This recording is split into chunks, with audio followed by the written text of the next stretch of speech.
Your dream is out there. Protect it with American Family Insurance. Contact New Schaefer & Associates Incorporated today and dream fearlessly because Darren New Schaefer and American Family Insurance have you protected. The New Schaefer & Associates Incorporated agency is located at 1528 East Iron Avenue in Salina. American Family Insurance. Stop by Freddy's Frozen Custard before or after the game. Try Freddy's world-famous mouth-watering steak burgers or celebrate with a victory frozen custard. Freddy's Frozen Custard, 2420 South 9, next to Mocha's in Salina. Gibson's Ace Hardware Home Center in Salina and Clay Center is owned and operated by the Jones family. The Jones family has served Salina and Clay Center areas for over 55 years with sporting goods, paint, plumbing, and hardware. Ace is the place for hardware and sporting goods. Are you planning to buy or sell a home or business? Ask for Emma. Emma Bixby, a licensed realtor with Coldwell Banker, Antrim, Piper Wenger Realtors, is eager to put her years of experience and real estate knowledge to work for you. Remember, real estate dilemma? Just ask for Emma.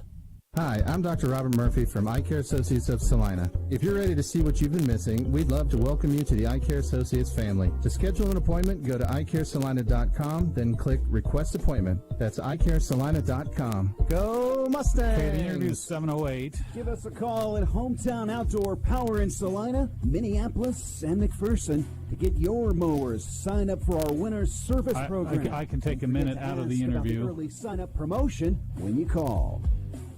Is your property properly insured? Be sure with American Family Insurance agent Lori Diebold. From auto, home, and life insurance to farm and ranch, workman's comp, and umbrella policies, Lori's got you covered. Insured? Be sure with Lori. 1931 South Ohio in Salina.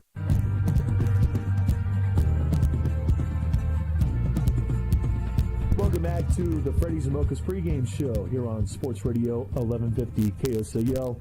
I'm Pat Stropman. First round of the Class 5A state playoffs. Salina Central is at home as the Mustangs host the Andover Trojans. And to talk more about that, we visit with the head football coach at Salina Central, Mark Sambo. And, Coach, a week ago, a long road trip out west to Hayes to battle the Hayes High Indians, and your team was able to dominate on both sides of the football, mainly defensively, forcing a slew of turnovers, 5 in total, winning 35-3.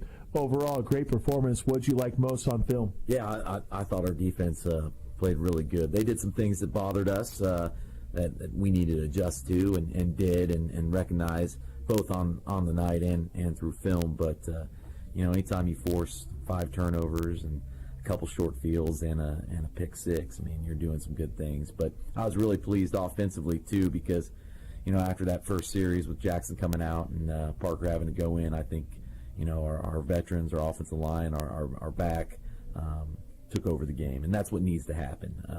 Let that kid get his feet wet. And there was some pressure there. I mean, he's came into some games before, but it's been a different situation. That was a real pressure situation for Parker, and he did some good things. He did some things that we're going to have to correct on film or have corrected on film, and we're going to have to get better at. But he did some things that were very natural for him, so we're pleased to see that. Cooper Chard with a banner day, a career high in terms of rushing yards, over 170. He ran for 3 touchdowns, not a career high there, as he had 4 in that win over the Newton Raiders a couple weeks back. But Cooper, I think you'd be the first guy to tell you that the offensive line deserves a lot of the credit, but Cooper also has to run the football, has to run effectively, and I think when you have that, I'm sure it probably helps out the quarterback a little bit. Yeah, as good as we were up front, I think Cooper's doing some really good things in progression. He's behind the 8 ball starting this season. He was on the defensive side of the ball. He had progressed as a back like most backs do in a program. He completely removed himself from the offensive side of the ball and was defensively focused last year, and that's tough. And now I really feel like he's got that vision and he's got those steps and he's making the right cuts off what he's seeing or what he's just naturally feeling. And when we watched the film from Friday night, that's what we saw, and that makes our offense even more dynamic. And when he's run the football well and we're blocking well up front, we're a dangerous football team. Talking with Salina Central head football coach Mark Sambo here on the Freddy's and Mocha's pregame show on 1150 KSAL. Coach, I know as a whole, defensively, things were there a week ago, and the defensive unit has been great the past so many weeks, and maybe just the entire season. The defense has really been a shining star. But one guy who I'm seeing starting to turning on down the stretch, and he's a guy who had a pick six last week, but Dakota Hogan, how pleased have you been with his progression the last couple of games? Yeah, I mean, he's a kid. He's a 2-year starter. He started as a sophomore, as just a pup, and he's playing like a senior right now, and we're awfully glad that we get him another year. But he's playing with extreme confidence. I would say one of the things that stick out to me is, we talk about next level motion, but he makes a big play on a kid that's about 6'8", 6'9". I don't know, I was probably up to his waist, but he makes a huge play on a kid in the end zone. The kid throws a good ball from Hayes, and Dakota's in great position and runs his arms through that kid's hands and removes the ball from what would have been a potential touchdown catch, and then gets up excited like that's the expectation. And that type of stuff, that's what we want to see from our defensive guys, and that's what we want to see from our talented players like Dakota. Back-to-back winning seasons. It hasn't happened in a little while here at Salina Central High School. What's even crazier is the last time there were back-to-back playoff victories for Salina Central. I have to go back to 06-07, around that time for Salina Central football, maybe more so 07-08, can't remember at the top of my head. But nonetheless, back-to-back winning seasons, I'm sure it feels good. But at the same time, does it really amount to much unless you guys get a playoff victory here for this season? No, that's a great question. I'm really pleased with the steps that we've taken, but we got a terrific staff. We got a bunch of players who are really good football players. This is where we expect to be. I would even go even further to say that we've let some slip. That we could be even better than the situation we're in. But it is what it is. We can only control the controllables, and now we're put in this position with an opportunity to play a really good football team tonight or on Friday night, and potentially to move on. And whoever's next, we'll take that. But we're going to focus on Andover. But yeah, we want to be in this situation. We expect Salina Central football to host first and second round playoff games. That's the expectation for us as a program, and we got to keep moving it forward. Tonight you take on the Andover Trojans, and you look at Andover's schedule. You see a 2-6 record going into the playoffs, but yet you look at that 2-6 record, only one game that was decided by more than one touchdown, which is hard to believe because the Andover Trojans, their star quarterback got hurt early on in the season, and they've had to adjust. But the one thing that maybe stands out to you is just seeing a very good defense. What jumps out when you look at Andover? Yeah, when you talk about their record and their season, their average losses by 6 points, and the game that they did lose by more than that, or that kind of skewed that average. They lost to Andover Central 31-12, kind of a robber game, but it was in the mix and tight, and they did it with a backup quarterback that was new to the position. Now they've somewhat grown into the offense of what they want to do with them and how they want to use them and how they want to use the guys around them, and that makes them a little more dynamic of a football team. But defensively, they haven't missed a beat. They've been really good all year. They're fast, they're physical, they want to wreak havoc inside the box and the stack. We're going to have to play really well. Everybody starts knotted up again, 0-0, and they know that. And our kids, we told them at the beginning of the year, this is a team and Goddard Eisenhower that's going to be excited to play it, and they're going to come out with great emotion and great physicality. And I think the same thing is going to hold true with Andover. This is a team that's going to be excited to play us. They're going to come out with some physicality. They're going to come out with great emotion. So how are we going to respond? Where are we going to be? And we talk about taking that next step. We need to take that next step there as well. Hi, Coach. Best of luck. I appreciate it. Thanks. That's Salina Central head football coach Mark Sambo here on the Freddy's and Mocha's pregame show on 1150 KOCL. Up next, kickoff. You're listening to Mustang Football. When you buy a new or used vehicle, you want a great deal. Marshall Motors in Salina is a third-generation dealer celebrating more than 90 years in business. Come see why so many folks have put their trust in Marshall Motors for nearly a century. Located on South 9th Street or online at marshallmotor.com. Lowest rates, flexible plans, exceptional customer service, and coverage for everywhere you are. Say goodbye to being just a number. Say hello to something different at Next Tech Wireless. Vanderbilt's in South Salina has the largest in-stock boot inventory in Kansas, and their jean inventory's in the thousands. Their scrub selection at Vanderbilt's is second to none. That's Vanderbilt's in Salina, where a gift card is always the right size. You need an investment plan that helps you know exactly where you stand now, tomorrow, and in the years to come. Call or stop by Wells Fargo Advisors to see what process does just that. 118 West Iron, downtown Salina, 825-4636. Wells Fargo Advisors is a trade name used by Wells Fargo Clearing Services, LLC, member of the SIPC. Your home for the Salina Central Mustangs. Sports Radio 1150 KSAL. Salina, a Rocking M media station. Welcome back to Salina Stadium, home to the Salina Central Mustangs. We are ready for playoff football here in Salina. It's 5-3 Salina Central and 2-6 Andover. Alongside color analyst Darren Newshafer, I'm Pat Strothman. Your studio engineer for tonight is Michael St. John. And Darren, it's a 5-3 team versus a 2-6 squad. But you and I were talking about this earlier. It's also a game that is going to feature very stout defenses, not to mention two teams without their respective starting quarterbacks. No Jackson Kavanaugh tonight for Salina Central. No Eli Fonestock for the Andover Trojans.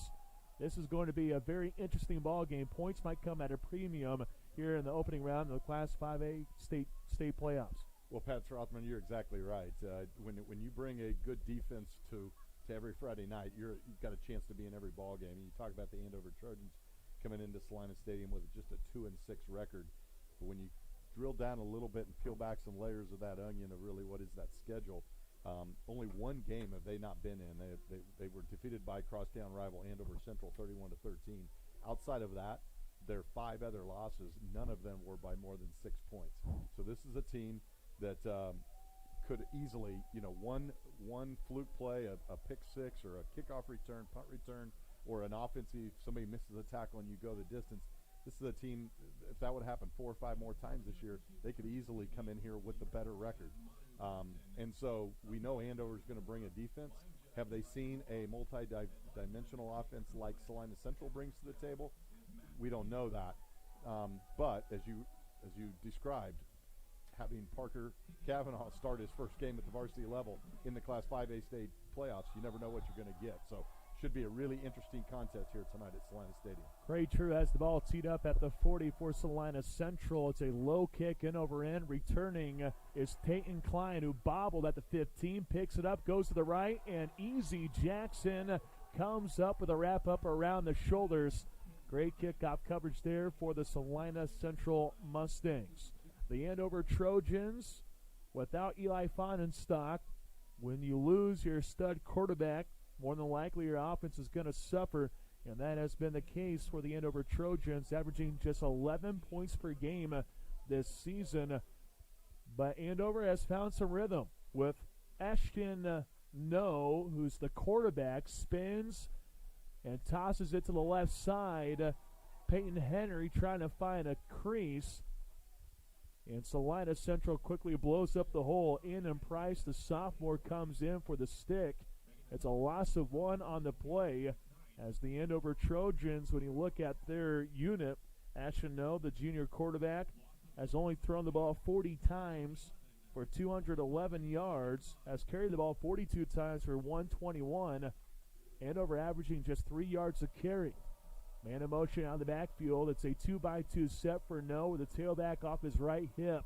Replay goes up the middle with the handoff, and Salina Central gets the hit. It's Dalen McKnight who wraps up Peyton Henry, the senior tailback, a gain of 2 to bring up 3rd and 9. Yeah, and so far just outstanding play by the linebacking crew of Salina Central. That first play, a little toss sweep from No out to Price, and a great job of filling the inside linebacker.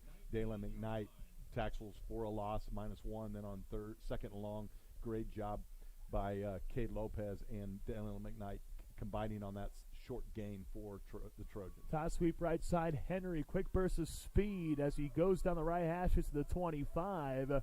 He's tag teamed by Dalen McKnight as well as Israel Torres. A pair of seniors getting the wrap up. Ball moves just past the 25 to the 26-yard line. It goes for 7, but a 4th and 2. Ashton No is also the punter. And he steps back looking for a pooch kick inside his own 20-yard line. Dalen McKnight comes up, almost crosses the line, but the hard count does not force him to come across. No comes up to the offensive line, checks, now steps back, ready for the pooch kick. Ball flies back to him, rugby-style kick right side. Knuckler returning at the 42 is Gage Presser. Doesn't find much space as he was swallowed up by Harper Jones, the senior wide receiver, coming up with a tackle just past the 45 at the 46-yard line. 9:48 to go in quarter number one. The Andover Trojans forced the punt on the opening drive. What can the Mustangs do offensively? No Jackson Cavanaugh. He's done for the remainder of the season. Big weapon lost there, but Parker Cavanaugh came in last week versus Hayes and was 8 of 15 passing for 96 yards and a touchdown. Central starts this drive with Cooper Chard, who plunged up to the line and bounced off his own lineman before getting tripped up by the middle linebacker, Ashton No. The junior not only as a quarterback as he's solid, but also a good linebacker. Gain of 1 for Cooper Chard. 2 receivers left and 1 right for Parker Cavanaugh. Heigl in motion to the far side, little tap to him, looking for the edge at the 45, makes a cut up midfield. He has the ball in Andover territory, and he tiptoes down the far sideline, appears to be just shy of the 45 at the 46-yard line. Brings up 3rd and short here for the Salina Central Mustangs, and something tells me, Darren, we'll be seeing a lot of that tonight. Yeah, those are nice, safe plays. Parker Cavanaugh's got to like it. He completed his first pass. He threw it all of about 12 to 14 inches. But an outstanding job by Logan Heigl, as we've seen him just develop as a wide receiver here during his senior campaign. Great job getting the corner. Andover sells out on the run, but Char makes a man miss, and there he goes down the right hashes inside the 40, and he plummets at the 35-yard line. Knee touch at the 34 for a pickup of 13. Cooper Chard coming off his best day on the ground, a career-high 185 yards a week ago. Yeah, the missed tackle there right at the line of scrimmage for Andover allowed Chard to get to the secondary and pick up 11 yards on the initial first down over the Mustangs. They're now on the positive side of the field, 1st and 10 at the Andover 35-yard line. Under 9 to go, scoreless affair, 2-by-2 set for Parker Cavanaugh. High snap play action, lobs it left, and it goes off the fingertips of the receiver, but somehow Salina Central gets a reception. It's a big fella. It's a touchdown. Kobe Saunders, the 6'4" senior left tackle. Somehow the ball pinballed to his hands, and Kobe then took off left and runs it into the end zone for a Mustang score. Yeah, there is a flag at the 35-yard line, but you're exactly right. Kobe Saunders to be out there, and you have to think that maybe it was ineligible receiver downfield if he's down there receiving the pass, but supposed to be a little screen pass designed to go to Cooper Chard. He barely got his head turned as outside pressure was in the face of Parker Cavanaugh right off the bat. He threw the ball out there. Cooper just barely turned his head in time to get his hand up. It bounces off his hand, and there's ready waiting is Kobe Saunders. And give the big fella some credit. He can scoot, man. He freaking was scooting. That left tackle, he might be running a 4.6 40, let me tell you. That might be pushing. We won't give him too much credit. Oh, come on. But that was pretty impressive to see him go. I think half of the Andover Trojan defenders were like, wait a minute, number 65 can't have the ball. Well, it threw me off because the pass left went off the fingertips of the intended receiver, and it wound up in the hands of Saunders. Whitecap comes up, and he does indicates an ineligible receiver downfield, so the touchdown negated. Head coach Mark Sambo wants an explanation here for the Whitecap. I think the call was illegal touching, maybe? Illegal touch. But if it goes off of an intended receiver, isn't that fair game? I would think so, but again, that's one of those rules you'd have to flip way back in the rule book for, because I can't say that I've ever seen a wide receiver or a back touch the ball, then it not touches anybody else. I know that if it would have went off a defender and Kobe would have caught the ball, it would have been fine. But the fact that it went straight from one Mustang to another might have been the issue. Well, here's Cooper Chard after that touchdown by Kobe Saunders. Just goes up the middle for a pickup of 2 to the 38-yard line. So that quiets the crowd a little bit with 8:15 to go in the first quarter. Jackson Colzo in the game, the 5'11 sophomore, has been held out the last couple. Good to see the sophomore back on the field. He's in the right slot. Blocking back ahead of Parker Cavanaugh to his right. Snap taken. Play fake. Here comes the blitz. Parker Cavanaugh down the middle. Logan Heigl elevates and somehow high points the ball for a remarkable grab at the 13-yard line. Heigl with a gain of 25 as he skied for the football. That was an incredible catch by Logan Heigl. The ball thrown down the middle on a deep post pattern there by Logan Heigl, maybe thrown a little to his outside. He had to go back up over the safety and corralled it. Big first down. Cooper Chard trying to capitalize on the energy here. He went up the middle, lost the ball at the very end. Andover recovered the football, but the officials do mark Chard down at the 6-yard line for a gain of 7. Salina Central inside the next tech wireless red zone on the first offensive drive of the game for the Maroon and White. 7:11 to go in the first quarter. We're scoreless, but Central knocking on the door, looking to change that. The Andover Trojans have given up just 11 total touchdowns this season. Well, we see number 12. Chart off the left tip of Parker Cavanaugh. He takes the ball, goes forward, and he got hit low and takes a tumble. Jacob Wolf, the 5'10 senior. He was hunting down Cooper Chard there, plus Chandler Goodnight, the sophomore, teamed up with him. Only a gain of 1 for Chard. Brings up a 3rd and 1 from the 4-yard line. Parker Cavanaugh goes way out left. Easy Jackson, the wide receiver from Houston, looking like he's going to play a little wildcat here with 2 blocking backs ahead of him. Jackson to the right side, spinning. He stood up at the line of scrimmage. Meeting him first was the defensive tackle, Josh Sparks. The junior D tackle hit Jackson. No gain on the play. And now a 4th and short here for the Mustangs. Well, Pat, you and I had talked about in the pregame about this stout defensive front 7 that Andover brought to the table. They are showing it here as the Mustangs deep in red zone. Jackson up the middle, stood up, but did the pile push forward enough for a first down? Andover swarmed to the ball carrier, and the official on the far side comes in, and he does mark Easy Jackson short of the first down. Josh Sparks is the one who blew it up again. And Salina Central, instead of getting a touchdown, the Mustangs turn the ball over on downs at the 4 of Andover. Yeah, went Wildcat on both 3rd and 4th downs, unsuccessful. Maybe picked up about a foot on those 2 plays, but as we talked about, a very stiff front 7 for the Andover Trojans, and they're back on that drive, gave up the big pass completion over the middle to Heigl. But once the Mustangs got into the red zone, particularly inside the 10-yard line, Andover showed their stuff on defense. Split backs for Ashton No.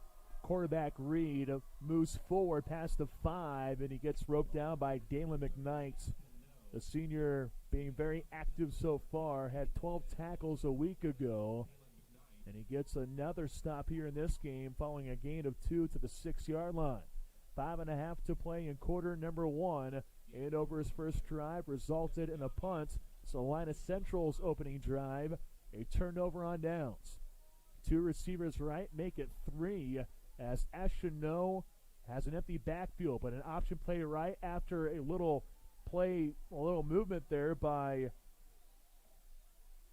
that's Isaiah McCory, the 6'1" junior, rarely used offensively, and he gets the ball here on the pitch, and McCory is able to bring the ball up near the 15-yard line, but he's 2 yards shy of the 15, brings up a 3rd and 1 from the 13-yard line following the pickup of 7.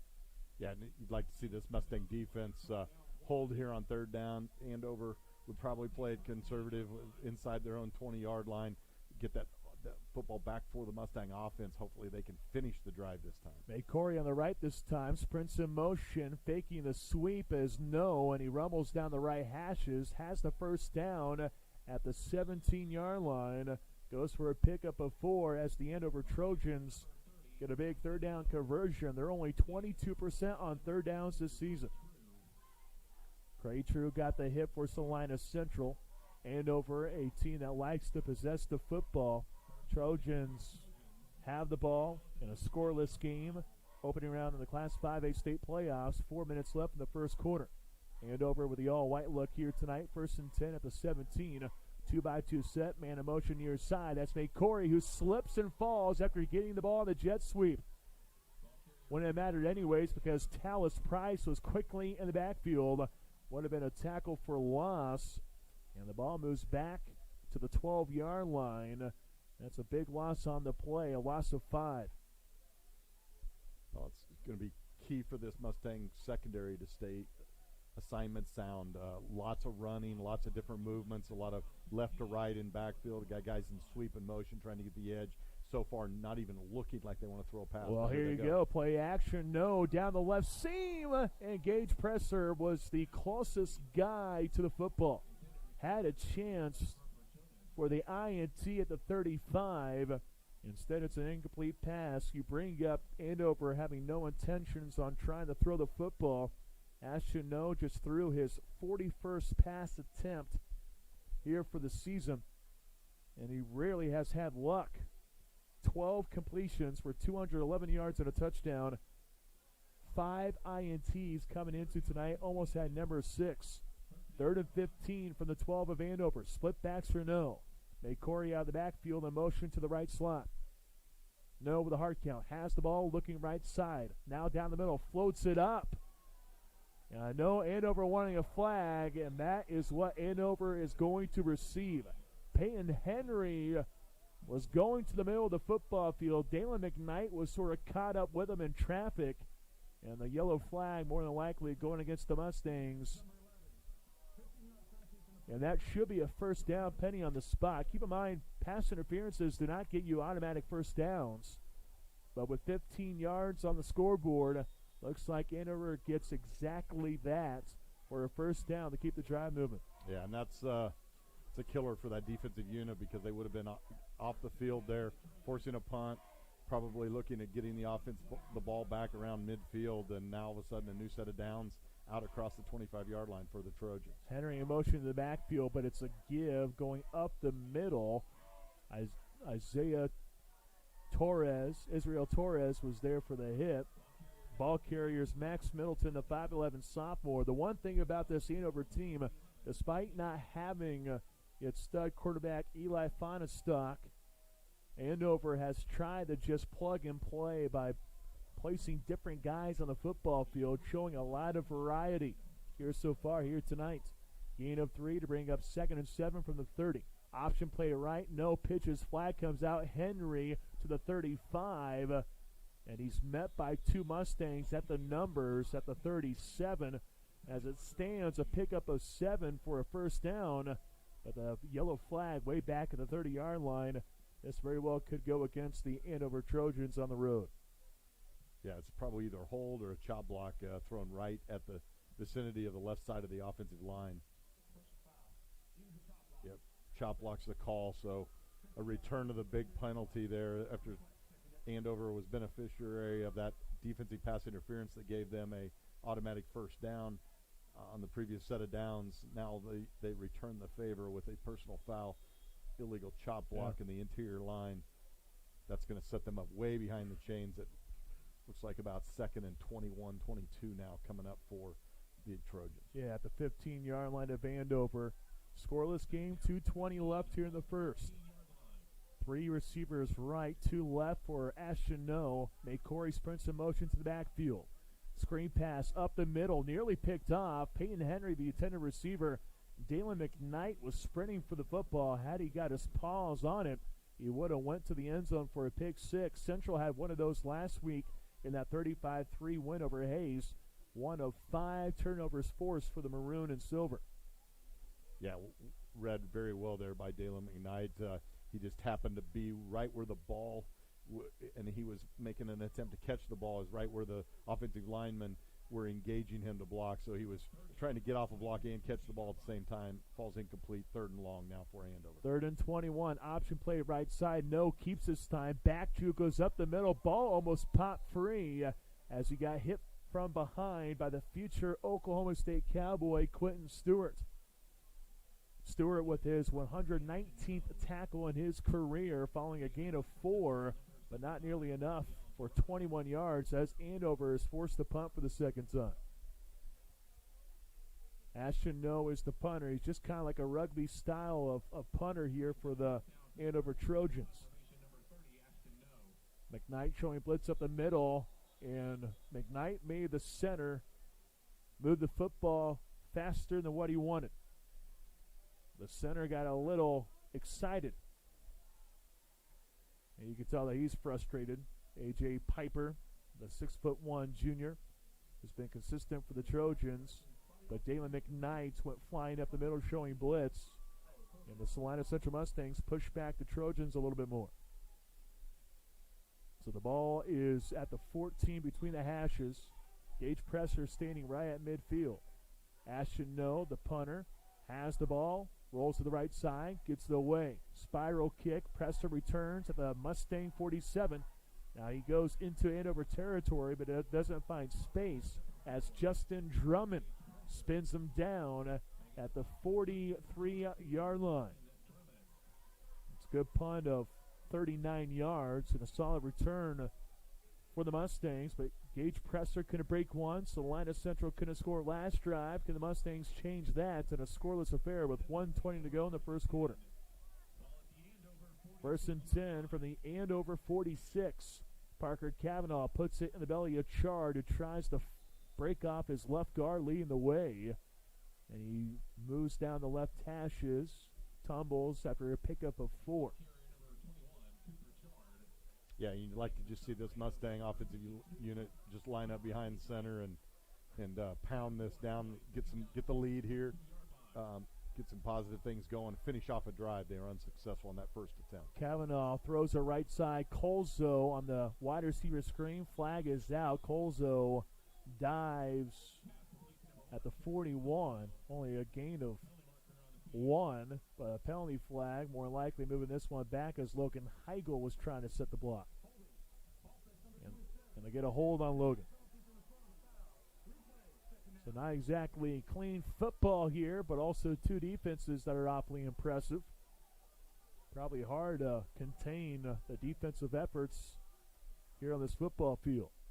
Yeah, right now the Mustangs are kind of they're playing two opponents right now, Andover and themselves, because these penalties and mistakes are costing them. Kavanaugh retreats in the pocket, floats a left. Chard with blockers ahead on a screen play. Plunges past the 45 of Andover, and he moves forward to the 40, but his knee is down near the 43-yard line. Goes for a pickup of 8 as Andover swallowed him up on the outside. Ashton No was involved on the play, as well as strong safety Quentin Bourne. Down to 5 on the play clock, and, well, Coach Mark Sambo says, let's go ahead and go in the second quarter with this scoreless affair. 0-0 your score after 1 quarter of play. It's a 3rd and 7 for the Mustangs when we come back after this minute timeout. You're listening to Mustang Football. At Mocha's, they get it. They understand your morning cup of coffee is more than just coffee. Mocha's knows that your favorite coffee drink is the only way to make your day flow. Fresh coffee, lattes, sandwiches, and more. Mocha's with 2 Salina locations, 916 East Crawford and 2424 South 9th, next to Freddy's. Your dream is out there. Protect it with American Family Insurance. Contact New Schaefer and Associates Incorporated today and dream fearlessly, because Darren New Schaefer and American Family Insurance have you protected. The New Schaefer and Associates Incorporated agency is located at 1528 East Iron Avenue in Salina. American Family Insurance. Gibson's Ace Hardware Home Center in Salina and Clay Center is owned and operated by the Jones family. The Jones family has served Salina and Clay Center areas for over 55 years with sporting goods, paint, plumbing, and hardware. Ace is the place for hardware and sporting goods. Salina Central and Andover, 0-0 your score after 1 quarter of play. A big 3rd and 7 coming here for the Mustangs at the Trojan 43. Pigskin left hash, Three receivers right and one left for Parker Cavanaugh. Puts it in the belly of Cooper Chard, and he was hit down by Dylan Schoberg, the 6-foot junior. He was trying to force his second fumble on the season, and the ball almost got jarred free, but the officials blow the play dead. No gain on the play, and Salina Central, with no hesitation, bringing out the punt unit. Well, and this is, we're seeing the weapons that the Andover Trojans defensive front brings to the table. They're not the largest group that you're going to see at Class 5A level, but they have incredible quickness and a great job of using their hands to get off the blocks. And the Mustang offensive line doing a good job of engaging and getting a hole started, but Andover's speed gets them off that block up to Chard and stop him for short gains. Punt taken. McCory finds space far side, 25, 30 outside numbers, 35, 40. And he's out of play. Don't see a flag, so a solid return by McCory, who took the gamble, returned from the 10, and scooted all the way to the 43 far side. So a return of 33 yards, setting up Andover with great field position. Nearly a minute into the second quarter, scoreless affair. The Trojans offensively haven't really done anything. Central, at least, has brought the ball into Andover territory twice. Trojans have yet to do that, and they're 7 yards away from midfield. First and 10, make it 8 yards away at the 42. And a motion to the backfield. Shotgun snap taken by No. And Max Middleton just went behind the center, met by three different Mustangs. Israel Torres leading the way at the left hashes before the 44, making the 45 at the 44 for a gain of 2. Andover averaging just 11 points per game, as Salina Central has given up just 17 points tonight, which can be victorious here tonight in the first round of the Class 5A state playoffs. 2nd and 8 from the 44. Trips right out far, and we have a hard count and a Mustang coming across. Free 5 yards for Andover to set up a 2nd and 3.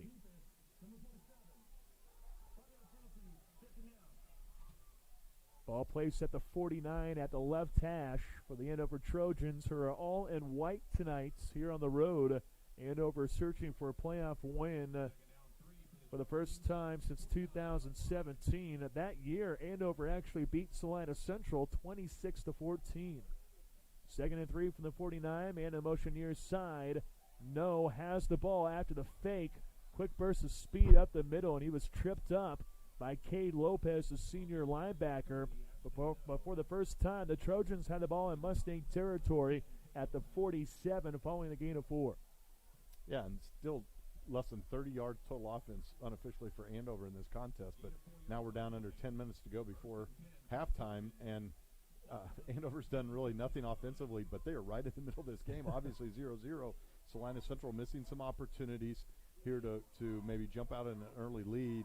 And the longer this game goes with the pressure of being in the state playoffs and Andover still in it, gives them completely much more confidence than they would have had coming into it. Low snap to No after the fake on the jet sweep. Went outside the left tackle. Ball almost pot free. Quentin Stewart is celebrating like the Mustangs have the ball, but not the case. K. Lopez with another stop after a gain of 2 to the 45. Quentin Stewart was indicating that maybe it's Central football, but not the case there. Mustangs have come close to forcing 2 turnovers already here tonight in a scoreless affair with 9:02 to go in the first half. 2nd and 8 from the Mustang 45. Pigskin left hash.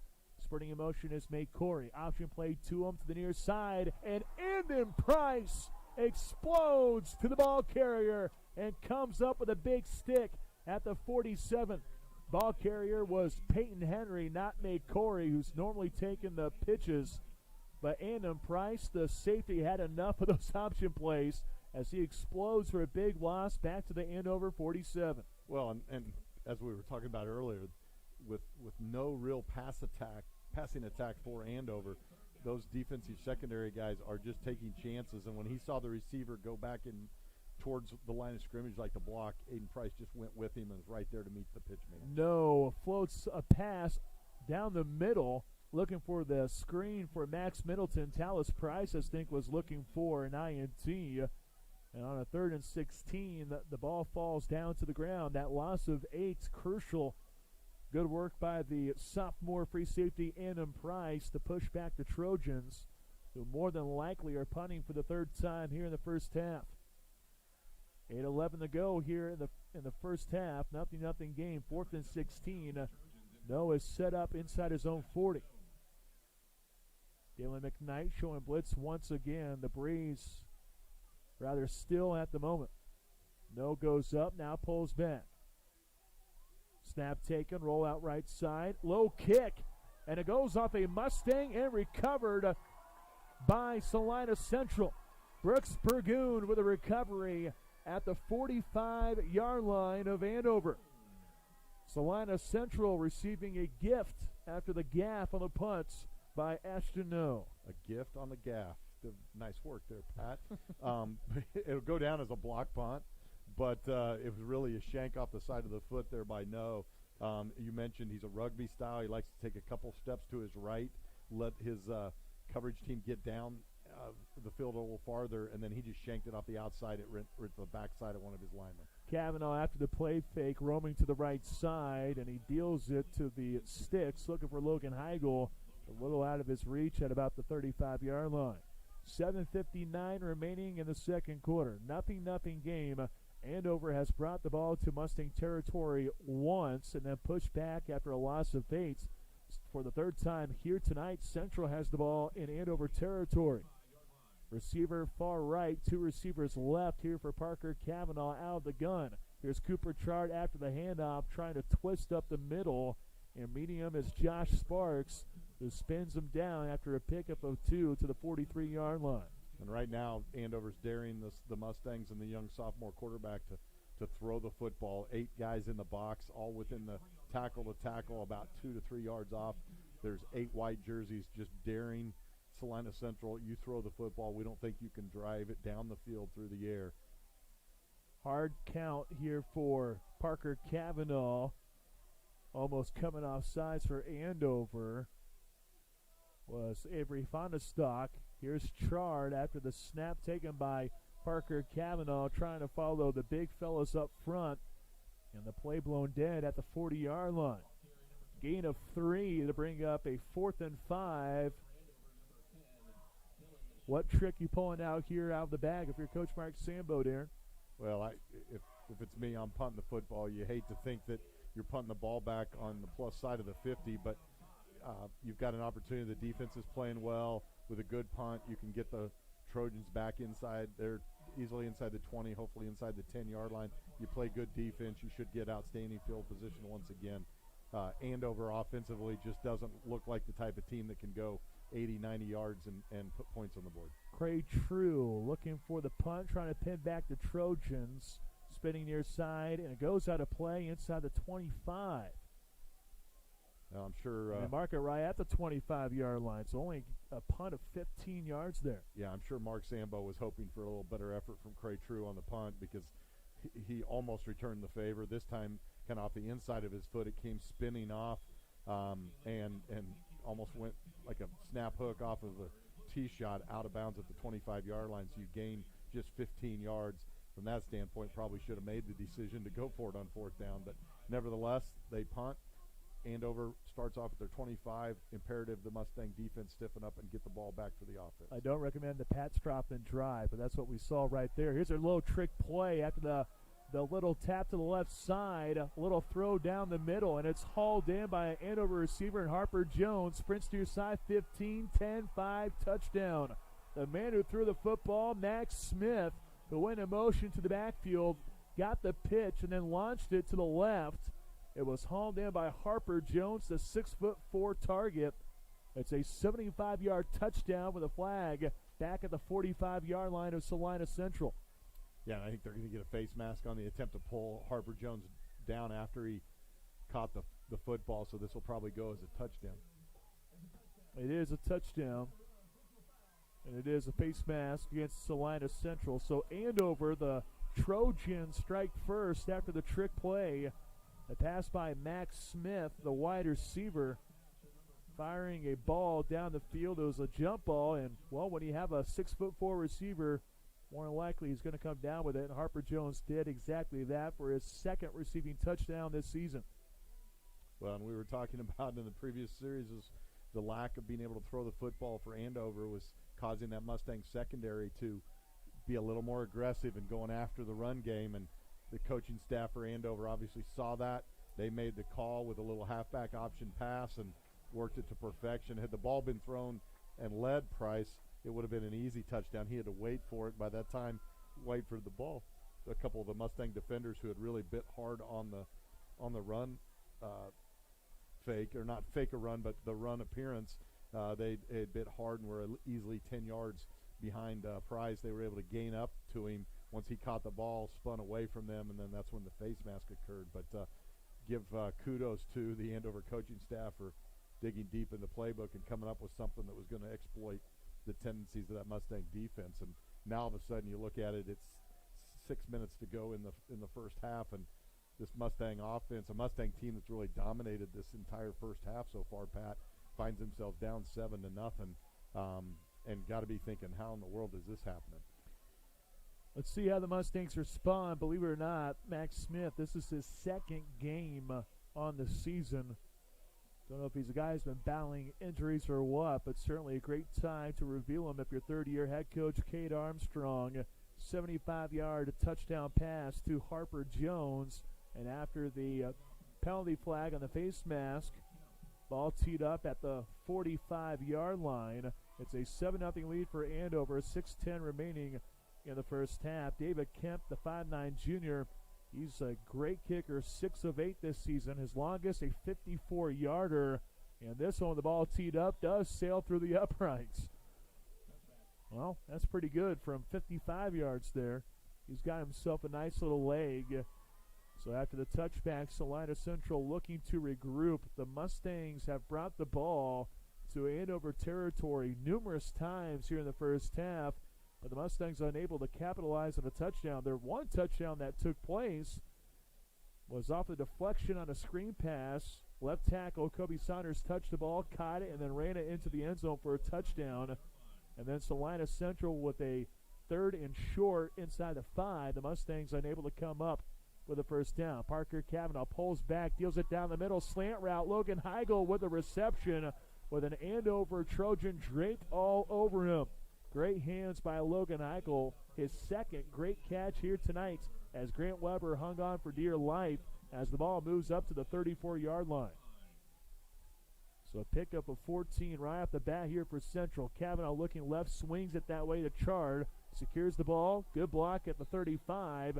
And he gets pushed out near sideline at the 43. Gain of 9 as Parker Cavanaugh is looking to get in rhythm with his team down 7-0. 5:44 on the clock in the second period. They actually move the ball. It is at the 44-yard line, so it goes for a gain of 10 for another Mustang first down. Mustangs trying to play a little tempo here.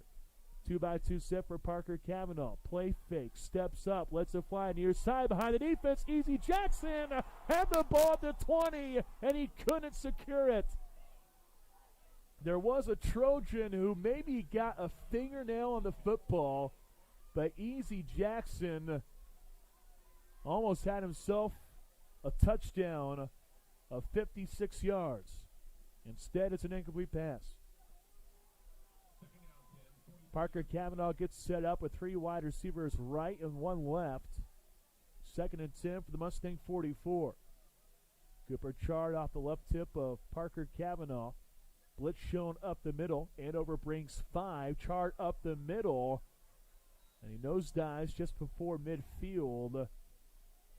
The nose of the pigskin reaching the 48. So a pickup of 4 as Jacob Wolf got the stop. And another 3rd down coming here for Central.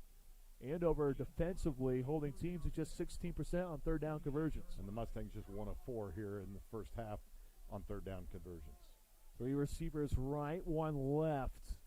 Handoff. Chard gets stood up at the line of scrimmage. It looks like the ball was pushed up near midfield. That's the spot there. Schober got the stop. It's a gain of 2 and a 4th and 4 coming at midfield Mustangs down 7-0, 4:48 left. And instead of going for it, Coach Mark Sambo sends out the punting unit. Well, right now, this game's being dictated by the front 7 or actually 8, as we talked about. When Central doesn't go spread and they go line up in their more traditional look, there is 8 guys in the box, and they are not allowing the Mustangs to be able to run the football with any consistency. And now the second, what you would call not very good punt by Cray True, only goes for about 16 yards now. So outstanding field position for the Trojans again. All things considered, when the Mustangs have the ball out around the midfield or inside your territory, they punt and you get the ball at the 25 or now the 29-yard line. You've got to be very happy if you're Andover Coach Cade Armstrong. He couldn't have asked for a better start to this ball game for a team that's coming in very offensive challenged. First and 10 for the 29, 4:22 left in the second. Trojans 7, Mustangs nothing. Here in the opening round of the Class 5A state playoffs. Spreading in motion far side, getting the ball on the jet sweep, made Corey. Stiff arm, but he couldn't get by the guy. Cade Lopez went low to the belt, ignored the stiff arm by McCory, and gets the rope down at the 30-yard line for just a gain of 1. Yeah, great job there by Cade Lopez getting off the block. He was engaged right at the line of scrimmage with a receiver. Does a great job of holding that block up, then sheds the blocker, and is out there to pull the jet sweep to the ground for just a short, maybe half-yard gain. 2nd and 9 for the 30 of Andover. Trojans moving left to right. Really no breeze to speak of at this moment. 2 receivers right, 2 left. McCory sprinting in motion near side. Faking the ball is no, going left, and Cade Lopez shoots to the backfield and rips down the quarterback. A tackle for loss back at the 25-yard line. That's -5 on the play. They actually say -3 as the ball is placed at the 27. Okay, Lopez having himself a ball game. Yeah, just a great job. I don't think you want to run wide to Cade Lopez's side right now because he is just coming off that block. They're not able to get him pushed down the line or past the line of scrimmage at all. He's just doing a great job of standing that up, reading up where the ball's coming. And 2 straight plays, 2 outstanding plays there by Cade Lopez. 3rd and 12 from the 27. 3 receivers right side, no to the left. Down to crease, but Salina Central filled the hole quickly. Plugging up the gap was Israel Torres, the senior. Do hear a whistle or 2. I wonder if we just have timeout for a Salina timeout. Central. Yep, that is the case. Good call there, Darren. I was trying to figure out why we had a whistle. So the clock stops with 2:47 left here in the second quarter. Andover 7, Salina Central nothing. The Mustangs, Darren, numerous times. Average starting field position. Salina Central has really cashed in on some few opportunities, but unfortunately for the Mustangs, not able to actually get touchdowns on the board here in the low-scoring affair. But again, we've mentioned it numerous times coming into the game. It comes down to defense tonight. Which offense is going to find a way to break through for that 1 or 2 plays? And we saw one big play from Andover. I wonder what Coach Mark Sambo's thinking here, getting the ball back with 2 timeouts left. Well, I think the Mustangs can run the football, but it's going to have to be outside, out to the perimeter. Going to have to see some jet sweeps or that little push pass that they like to run. We saw them run that to Logan Heigl earlier in the contest, and they were able to pick up 7, 8, 9 yards because they could get to the edge. They've got to get away from where all the white hats are, and that is inside the box between the tackles. After the timeout for Salina Central, Gage Presser staying at the 35 of the Mustangs. Ashton No, his last punt was just shanked. Rugby-style kicker rolls to the right side, gets rid of it with some pressure coming his way. Presser returns at the 37. He's smashed at the 45 of the Mustangs at the left hashes, and he brings the ball forward for an extra gain of 1 or 2 as a couple of mouth guards come flying out. Justin Drummond lost his. Gage Presser ran pretty hard, but a good return from Gage to at least give Salina Central great field position again. I guess right now, if you're at the 45 of the Mustangs, it kind of feels like you're starting at your own 20 at this point. Yeah, this is where they've basically played the entire end of the field.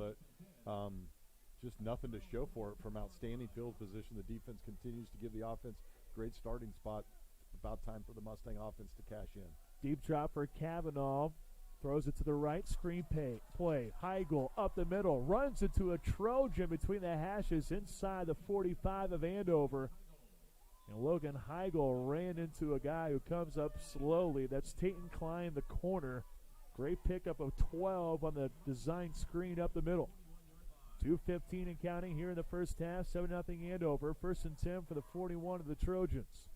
2-by-2 set for Parker Kavanaugh. After the play fake, floats it. Wide receiver screen pass near side. And Easy Jackson gets tripped up. Block was finished here by Jackson Colzo as he was tangled up with Tatum Klein. Ashano got the trip up just before the 35 and the 36 for a gain of 5 on the play. 4 wide receivers for Parker Kavanaugh. Blitz shown here for Andover. Kavanaugh seeing 5 come at him. Steps up down the middle. Jump ball, and it's batted down. He was looking for a Quentin Stewart by Isaiah McCory. The 6'1" junior elevated and got the knockdown to prevent what could have been a big gain inside the 20 to the 15-yard line. You're right. It could have been a big gain. The ball just underthrown just a bit, but also could have been a big turnover for that Trojan defense as McCory looked like he had better position on receiving that football than the intended receiver, Quentin Stewart. But the Mustangs live for another day. 3rd and 5 now, just outside the 36-yard line of Andover. Clock stops at 1:43. Mustangs down 7-0. 3 receivers right. Kavanaugh. Fireball to the right, looking for Cooper Chard. I think he was coming up the block, then looking to release for a late screen. Andover not fooled because Isaiah McCory almost had another great play. Almost made a second INT there in back-to-back plays. And after the incompletion, 4th and 5 here from the Andover 36. Now just 1 for 6 here in the first half are the Mustangs on 3rd down conversions. Coach Mark Sambo thinking about what he wants to call. Plenty of time on the play clock here. 2 receivers right, 2 left. Parker Kavanaugh, 4th and 5 from the 36 of the Trojans. After a hard count, Parker Kavanaugh staring over near sideline. Play clock down to 4. And Coach Mark Sambo now calls for his 2nd timeout here in the first half. 1:37 remaining in the first half. It's Andover 7, Salina Central Mustangs nothing. Andover with a lone touchdown coming at the 6:10 mark in the second quarter as it was a trick play. Max Smith hooking up with Harper Jones on a 75-yard TD connection. Andover's average starting position at its own 25, it feels like. Salina Central at its own 45, but yet it's Andover sporting a 7-0 lead. It is. It's been one play that's been the difference, and that was, as you called it, the gadget play or the trick play there by Andover, and they ran it to near perfection, and a great job by the receiver. Price is keeping his feet and being able to lumber 75 yards, and Central's had opportunities. They had it second and about 3 at the 5-yard line, yeah, and unable to not only get a touchdown but don't even get the first down on 3 unsuccessful runs up the middle.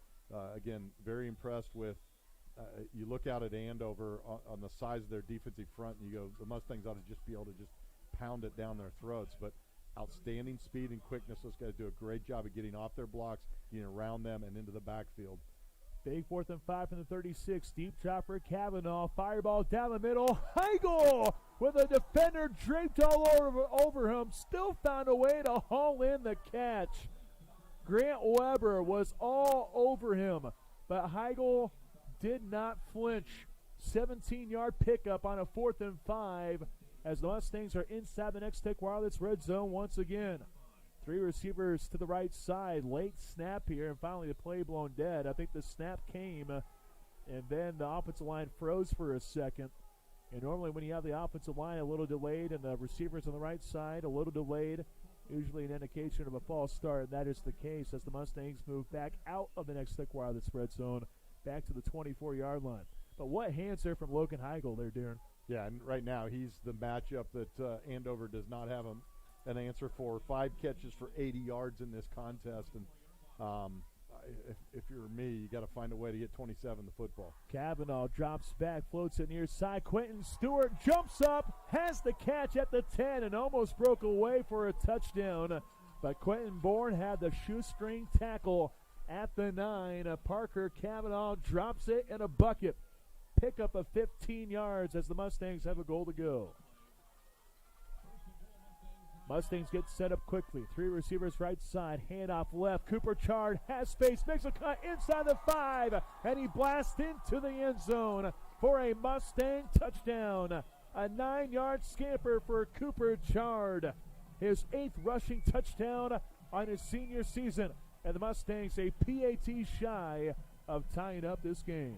And, Pat, I'm not going to tell you that I told you so, but I told you so. What they do with Cooper Chard, they brought him across the face of Parker Cavanaugh, got him to the edge.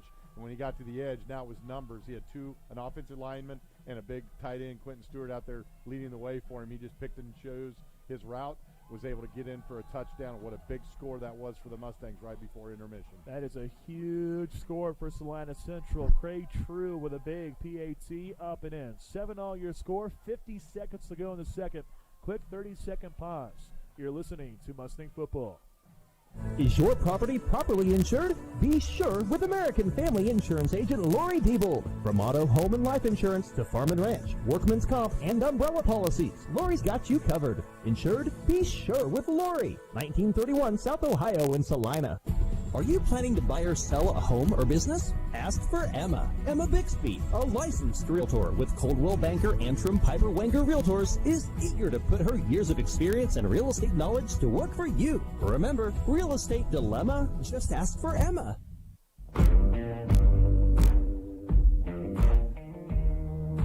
Salina Central with a big boy response. 7-all your score with Andover.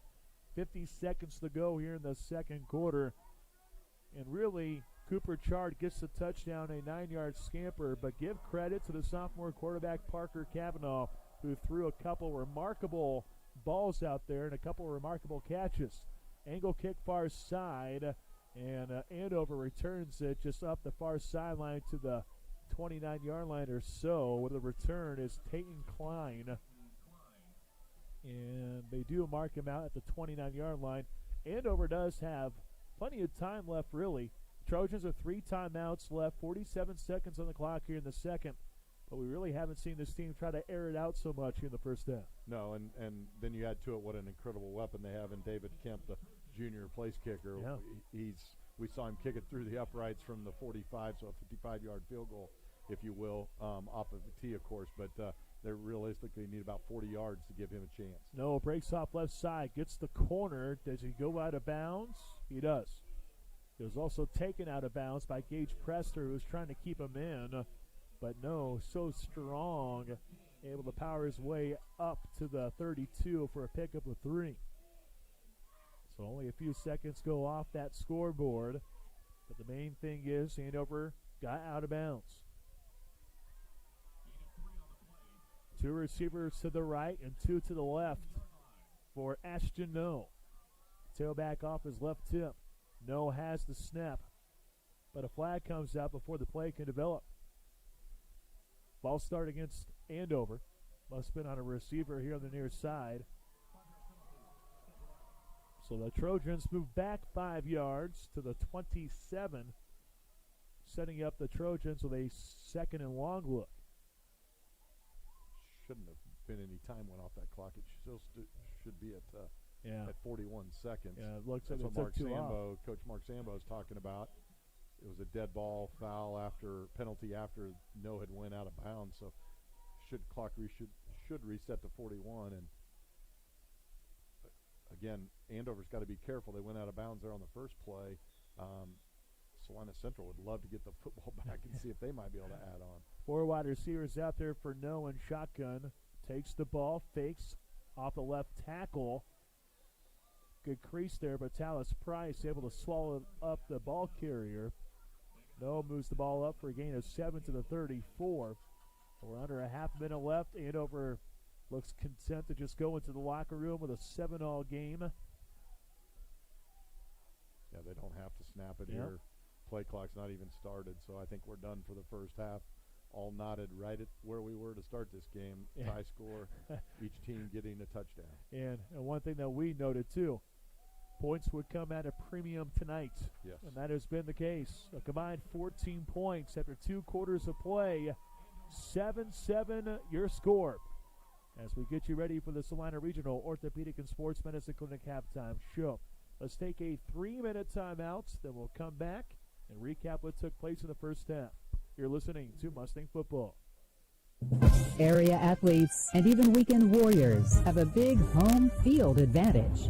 Salina Regional's Orthopedic and Sports Medicine Clinic, working with athletes of every level to help prevent injuries or to heal through surgery and rehabilitation. You can count on Salina Regional Orthopedic and Sports Medicine to get you back in the game.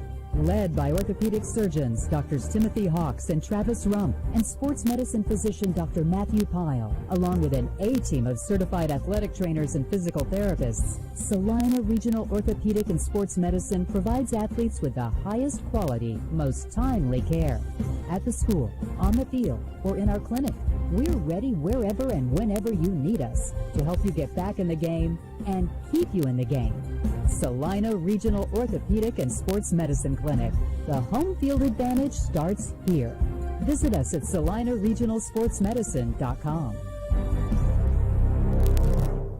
Your dream is out there. Protect it with American Family Insurance. Contact New Schaefer & Associates Incorporated today and dream fearlessly because Darren New Schaefer and American Family Insurance have you protected. The New Schaefer & Associates Incorporated agency is located at 1528 East Iron Avenue in Salina. American Family Insurance. Stop by Freddy's Frozen Custard before or after the game. Try Freddy's world-famous mouth-watering steak burgers or celebrate with a victory frozen custard. Freddy's Frozen Custard, 2420 South 9, next to Mocha's in Salina.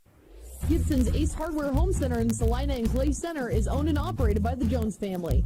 The Jones family has served Salina and Clay Center areas for over 55 years with sporting goods, paint, plumbing, and hardware. Ace is the place for hardware and sporting goods.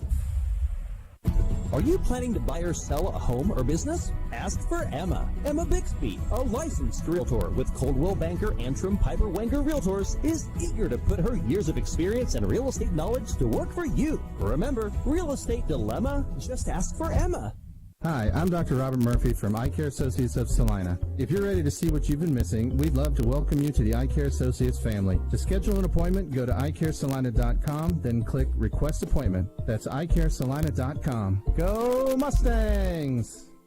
Give us a call at Hometown Outdoor Power in Salina, Minneapolis, and McPherson to get your mowers. Sign up for our winter service program. Don't forget to ask about the early sign-up promotion when you call.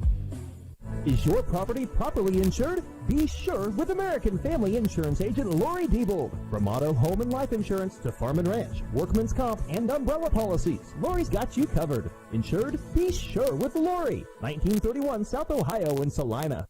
Welcome to the Salina Regional Orthopedic and Sports Medicine Clinic halftime show.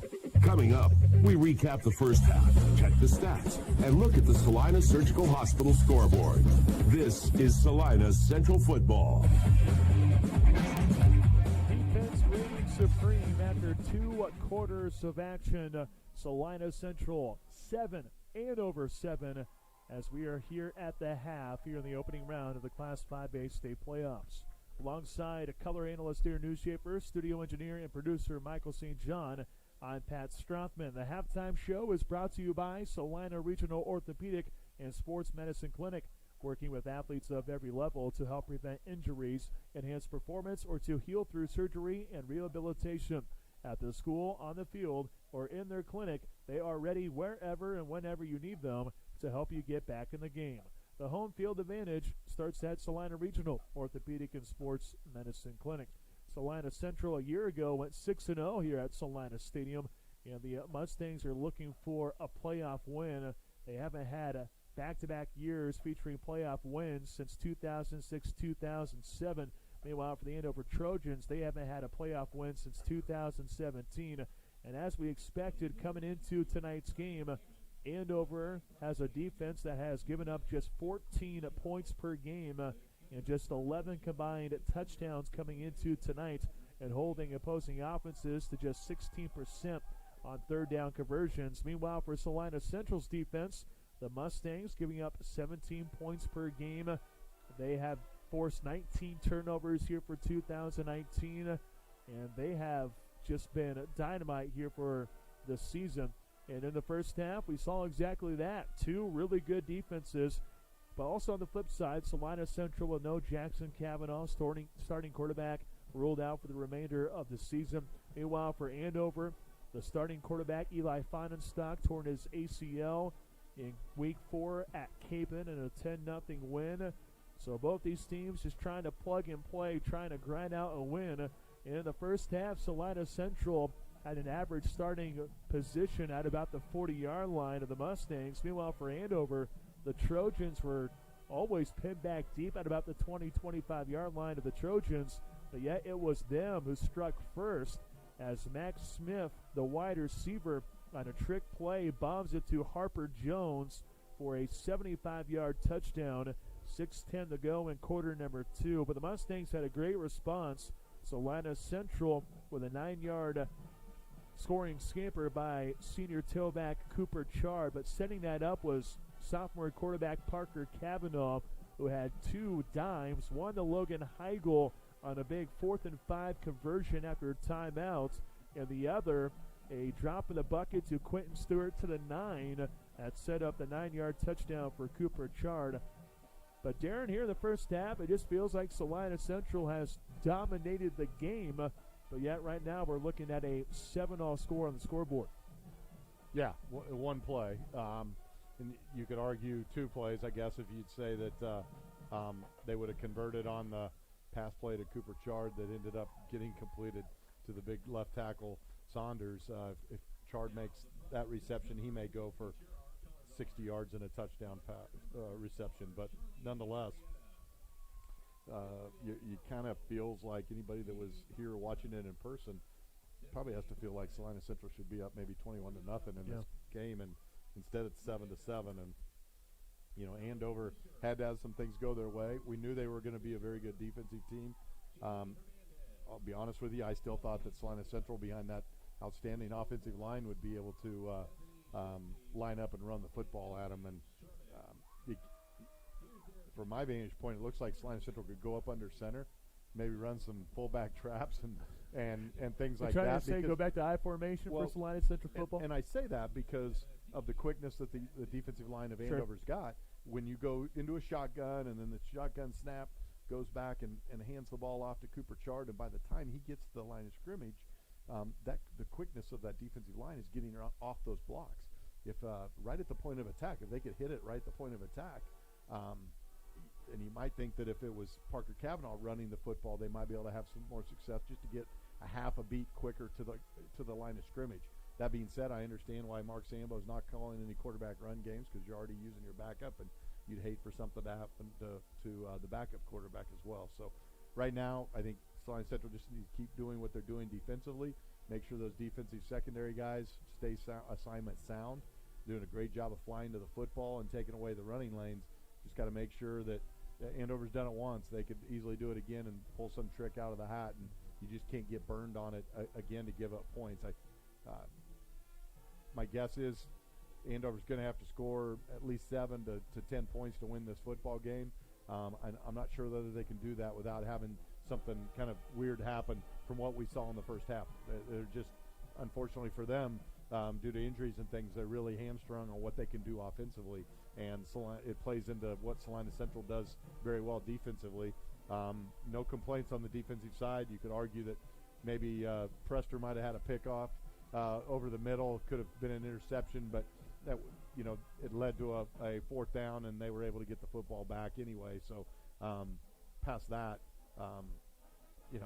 it's just I'm way more nervous than I was for the Mustangs than I was at the beginning of the game, because this is the type of game, a type of team you don't want to let them into a game, and now they are halfway through, and Andover is very much a part of this football game. No doubt. That's something that Andover has been used to under third-year head coach Kate Armstrong. Last year, 5 of 9 games decided by 1 possession. This year, 6 of 8. It very well could be 7 of 9 when it's all said and done.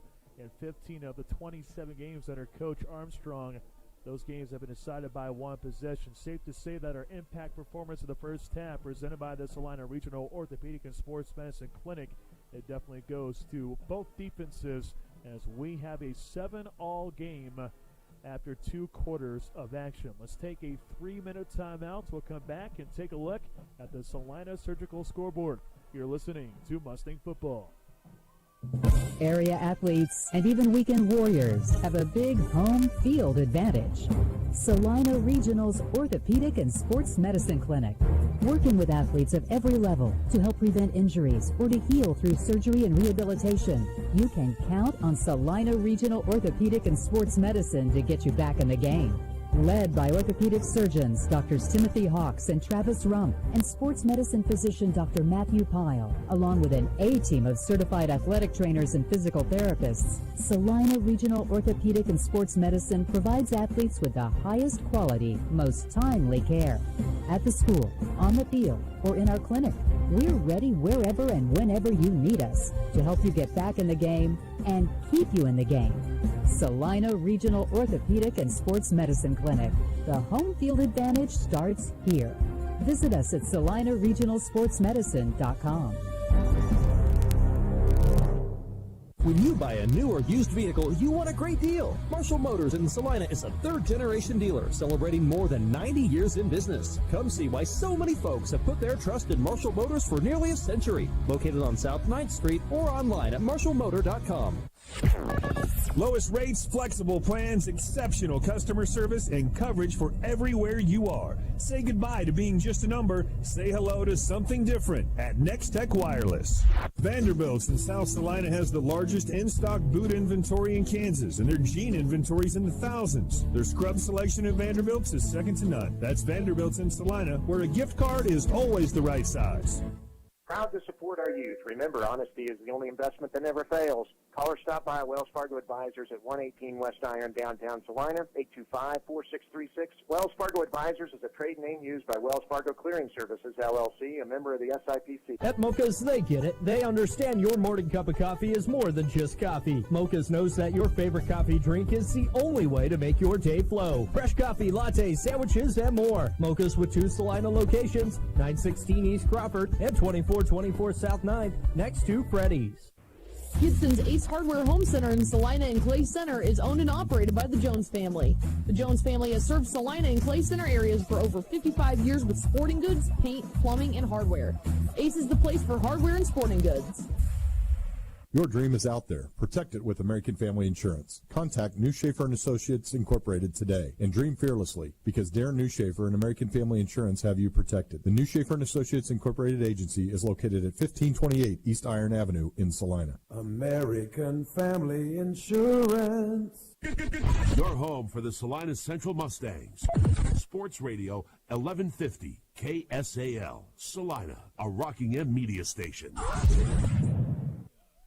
Salina Central 7, Andover 7, here on the Salina Regional Orthopedic and Sports Medicine Clinic halftime show. We'll check out the first half stats here in just a little bit, but right now it's time for a Salina Surgical Scoreboard update.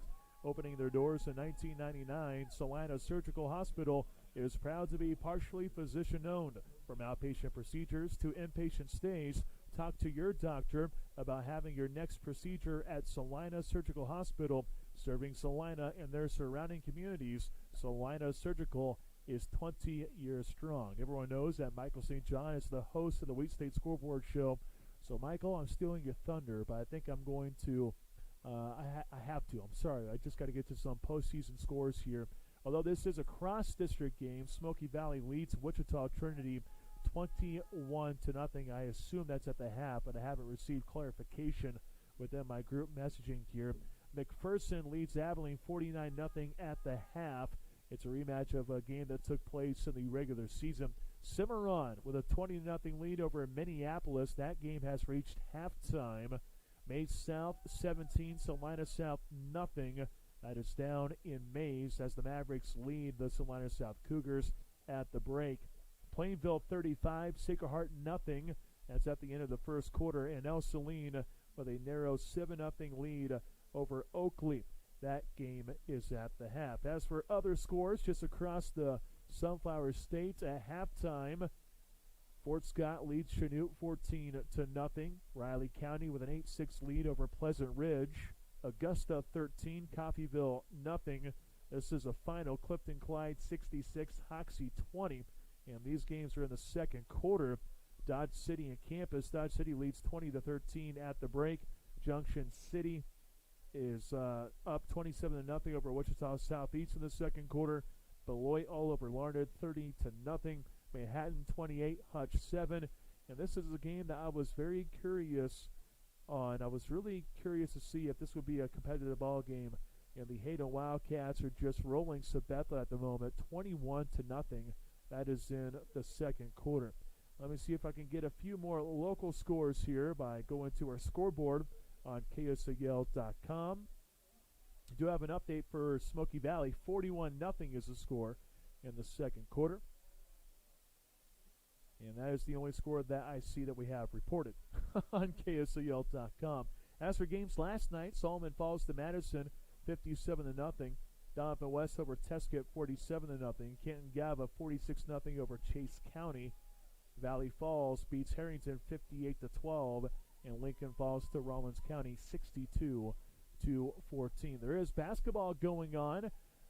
The Kansas Wesleyan Coyote men's basketball team in action in St. Louis, and right now the Coyotes are on top 48-41 over Missouri Baptist with 7:33 to go in the ball game. Hopefully the Coyotes can get victory number 1 on the season in a very low-scoring affair. So that's a look at your Salina Surgical scoreboard, and we'll get to some other scores periodically in the second half. And speaking of the Wheat State Scoreboard Show, don't miss it tonight. It's brought to you by Remax Advantage Realtors. It's from 10 to 11 on 1150 KSAL. Get a recap of this game, scores from the area, and other wraps from various broadcasters across the Sunflower State. That's the Wheat State Scoreboard Show, brought to you locally by Remax Advantage Realtors from 10 to 11 on 1150 KSAL. Instead of taking a timeout, I now turn to Darren Newshafer. And Darren and I were talking. We thought that points would come at a premium. Didn't realize that yards would be the same way. Salina Central with 162 total and Andover with 108. 75 coming on one play. Didn't realize that that would be the case, but I shouldn't be too surprised with really good defenses out there on the football field. Yeah, when you talk about Andover snap the ball outside of their punts 22 times, 108 yards, but 75 of that, as you called it, on that halfback option pass, that you subtract that, that's 21 snaps for 33 yards. And again, I get back to what we were talking about before you went to the scoreboard and the break, was that you get the feeling Salina Central defensively can shut down this Andover offense. It's just a matter of whether the offense of the Mustangs can crack the board. They did have 162 yards of offense for the game, or for the first half, 12 rushing attempts for 44 yards. All but 2 of those rushing attempts were for tailback Cooper Chard. He officially 10 carries for 43 yards. And then passing, Parker Cavanaugh, 9 of 13, nice percentage, no interceptions, 118 yards. He kind of got things going there on in the latter stages of the second quarter. Found a little rhythm, and more importantly, found number 27, Logan Heigl, who led all receivers, 5 catches for 80 yards was Logan in that first half, and he's a matchup problem for the secondary. As good as Andover looks between the tackles, they look a little susceptible maybe in the at the cornerback position and over the top, and so hopefully Mark Sambo and his offensive staff have identified some things that they can exploit and get out of here with a victory in the first round of the 5A state playoffs. The winner of this game more than likely would face Bishop Carroll. I don't have an updated score on that. Maybe Michael St. John can relay it. I think Bishop Carroll more than likely should win that ball game. But you never know, because on the 5A West side of things, it's so wide open. You never know what is going to happen. And so far here at Salina Stadium, we had an idea of what would happen, just didn't think it would come true, as we have a 7-all ball game getting ready to open up the second half. Alongside color analyst Darren Newshafer, studio engineer and producer Michael St. John, I'm Pat Stropman. Thank you for listening to the Salina Central coverage here on 1150 KSAL. Hopefully we'll have another week of it, as Salina Central is trying to advance to the second round of the Class 5A state playoffs. And that touchdown at the end of the first half with 50 seconds left, huge for Salina Central because the Mustangs, they get the ball to open up the second half. So if you're Salina Central, primetime opportunity here as Gage Prester sprints back to return the ball, but maybe there's no chance at a return because we know that the kicker, David Kemp, is only a 5'9 junior, and he has a leg. Might have to check his leg to see if it's made out of metal because that guy can really boot the football. He has the ball teed up at the 40-yard line between the hashes. Prester awaits the kick at the 10-yard line. The foot meets the leather. It is a bomb. Angle kick right side. Prester lets it bounce at the 1, and that thing almost bounced at the 1-inch line there. Darren Newshafer, and then went out of bounds for a penalty, but instead it's a touchback as Salina Central is looking to strike here in the second half to set the tone. And the Mustangs can just get a lead, Darren. How huge would that be for the Mustangs? Yeah, I've had that feeling the entire contest. If the Mustangs could just get ahead on the scoreboard and put Andover kind of behind what they want to be doing. As long as they're tied or in the lead, then they can continue to play conservative, play to their strength, which is get their defense on the field. 4 wide receivers out there for Central. Little tap ahead of Jackson Colzo near side, looking for the corner, and he gets met by 2 Trojans at the 19-yard line. Ashton Noe and Chandler Goodnight, the 2 linebackers who are studs for Andover, they get the stop for a loss of 1 for the Mustangs. Yeah, a great job there by stringing that out. They went just a single safety over the middle and had the other 10 players just all within about 3 yards of the line of scrimmage, spread out completely against that spread look by the Mustangs, and just strung out Colza all the way to the sideline. They actually had the ball at the 20-yard line. Chard off the right tackle. Got past the right hashes on the far side, looking for the numbers, but he didn't reach there as he was clipped just past the 25 as McCory comes up with a hit at the knees. So 3rd and short, 3rd and 3 on the scoreboard from the 27. Snap taken out of the gun for Cavanaugh. Chard off the left side, put his hand on 2 different linemen of Salina Central, looking to find some space, but Chandler Goodnight, the sophomore, who had 79 tackles in his freshman campaign, he gets a hit after a gain of 1. Yeah, and you've got to punt the ball here if you're Mark Sambo. You go 3 and out. Again, we documented just 1 third-down conversion in the game so far for the Mustangs, and that time on 3rd and short, come up with just a 1-yard gain. But you have to punt the football back, get your defense out there. Hopefully they can get a 3 and out as well and get the football back for your offense. Isaiah McCory standing at the 40 of the Trojans. Good snap to True. Low kick.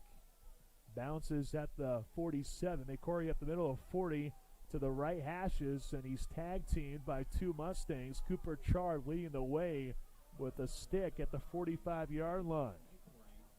So Isaiah McCory doesn't find much wiggle room as Salina Central swallows him up, but easily the best field position here for Andover the starter drive. I think the best one in the first half, Darren, and you can quote me if I'm wrong, was at the 43 of the Trojans. Now they have it at their own 45, nearly 2 minutes into the second half with a 7-0 ball game. Trojans moving left to right with the all-white uniforms here on the road, numerals in blue with black trim. Dylan Schoberg is behind Ashton Noe, but instead of the ball going to him, it's the tailback, Peyton Henry, the senior, trying to go up the middle. And we do have a guy come up hobbling, A.J. Piper, the center. Hopefully he's okay for Andover as Schoberg checks out as Israel Torres plugs up the middle for no gain. And again, just good old-fashioned football in this era of spread and chuck it around the field. You got defensive lines of both sides really dominating this contest, and somehow, some way, the offensive play callers are going to have find something that can find some success. Linebackers creeping up for Salina Central. Man in motion. Option play left side. No. Late pitch. Henry secures outside the numbers. And he's roped down by Cade Lopez just before midfield at the 48. Only a gain of 3 for the Andover Trojans. So a 3rd and long. 3rd and 6 at the 49. Can the Central defense come up with a stop under 9 to go in the third in a 7-all ball game here in the opening round of the Class 5A state playoffs? 2x2 set for no.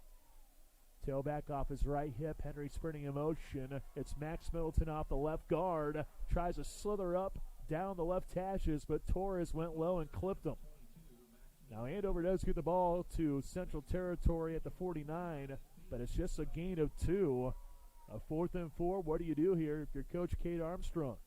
Well, if I'm Kate Armstrong, I'm punting this football away and tell my defense to get out there and do it again. I don't know that you want to give the football back to Central without standing field position around midfield.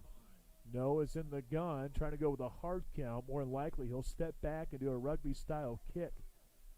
Goes up to the line, checks, pulls back. Has yet to officially pull back for a pooch. And the right tackle moves. Avery Fonestock, the 5'11 sophomore. Check that, make that Nick Parker. We actually don't have a 55, but I also don't see a 79 out there. Check that, there's Nick Parker. So we got a mystery man here who just moved for Andover. So luckily for that big man, no one's going to call his name. Now that's costly there for the Trojans as they move back 5 yards. So now we do know that it's a punting situation. As Ashton No rolls to the right side, gets rid of it, skyrocket. No chance at a return as all Mustangs sprint away from the football, and it's down at the 25-yard line of Salina Central. So a punt of 29 yards, but Central's defense holds as the Mustangs are looking to change the stalemate here at 7-all with 7.5 to play. Mustangs couldn't get anything going on the last drive. Can they change things up here on this drive? Yeah, and even if the Mustangs can't get points on the board out of this drive, Pat, you'd like to see them get a couple first downs, get that field position flipped right now, because basically what happened there, we exchanged punts. The ball's right back about where Salina Central punted from after their opening possession. So Andover ran some clock and gets the field position back where they like it. 1st and 10 for the 26, and Gage Prester, he only has 2 carries coming into tonight's game. And Gage Prester, with his 3rd carry, who normally plays defense, went up the middle, got stood up by a couple different Trojans. So a gain of 2 to bring up 2nd and 8 from the 28 of the Mustangs. Mustangs here at home with maroon jerseys and white pants, the helmets in maroon. Parker Cavanaugh has the snap, play fake, lobs it up near sideline, no chance at a connection. He was searching for Jackson Colzo. We do have a flag at the 45-yard line that came in really late. Yeah, and that defensive secondary player was holding up Ryan Colzo as he was trying to get around him when that ball was put in the air. Now there's probably some discussion on whether it was a catchable ball or not. Yeah, do you think hold maybe? Because you could be a brick wall and you can yank someone, so you can throw out that flag for a hold. Pass interference I don't think is in the realm of possibility. Let's see what the officials decide.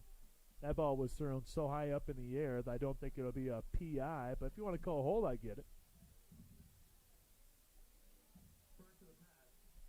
There we go. So a hold called against Peyton Klein, the 5'10 sophomore. And that allows Salina Central to get a first down. Well, good for my eyes, I suppose, there, dear Newshaver. Nice job there, Patrick. Yeah. But you're right. It had to be one of the two, and it was just whether or not it sure looked as when Colzo was coming out of his break, wanting to get up the field, he was being stood up along this near sideline, and even though the ball ended up about 10 yards beyond where they were at. Yeah, Kate Armstrong's not happy. I think he asked the far official to go check in with the white cap. But it is going to go as a first down for the Mustangs, and we talked about if nothing less than getting some points, they get a couple first downs. Well, there's one of them, helped by the defense. Another couple of those. Now all of a sudden you flip that field position. Parker Cavanaugh has the ball out of shotgun, gives it off to Char left side, and no space to roam. Jacob Wolf spreading it into the backfield and got the hit at the 35 for a loss of 3. Brings up a 2nd and 13 with 6.5 to play here in the third period. Andover 7, Salina Central 7. The Trojans' lone scorer coming on a 75-yard trick pass. Central's only score came at the tail end of the first half. A couple big-time throws by Parker Cavanaugh, replacing his brother Jackson Cavanaugh, who's done for the season, got hurt last week. Make it 2nd and 13. Stretch play, Parker Cavanaugh fakes it, tries to go up the middle, and Andover plugs him up for a loss of 2. And that's really no surprise to the Trojans. Coming into today's game, Darren, 65 tackles for loss. That is a lot of negative yardage against opposing offenses. Well, 2 in a row there, one for -2 and now one for another couple loss. And, we've lauded that Mustang offensive line during the year, and rightly so. They've done a great job of not only pass protection but doing a good job of opening holes for Cooper Chard. But right now the speed and quickness of the front 4 and when they bring linebackers, front 5 and 6 of the Trojans are causing all kinds of fit with the rushing attack for the Mustang. 3rd and 15, Parker Cavanaugh hooks up with Logan Heigl on a slant route. Caught the ball at the 43-yard line, met by Grant Weber right away. A gain of 10, but the Mustangs needed more than that. They needed 15 for the first down. So Salina Central comes out with the punt unit once again as the defensive slugfest continues here at Salina Stadium in the opening round of the Class 5A state playoffs. And over a team that has given up just 111 total points this season. Salina Central giving up 17 points per game. Low snap, true. His punt blocked. Andover with the scoop. It's Harper outside the numbers at the 29, and that's where he's tackled. Chandler Goodnight, the sophomore, with the punt block on Craig True. It was a low snap, but what a huge swing here for the Andover Trojans as they have the ball at the Mustang 29-yard line. Yeah, big plays. Opportunistic is what Andover's been about.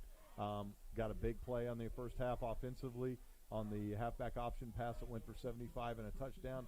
Now all of a sudden they get the play, came right up the middle.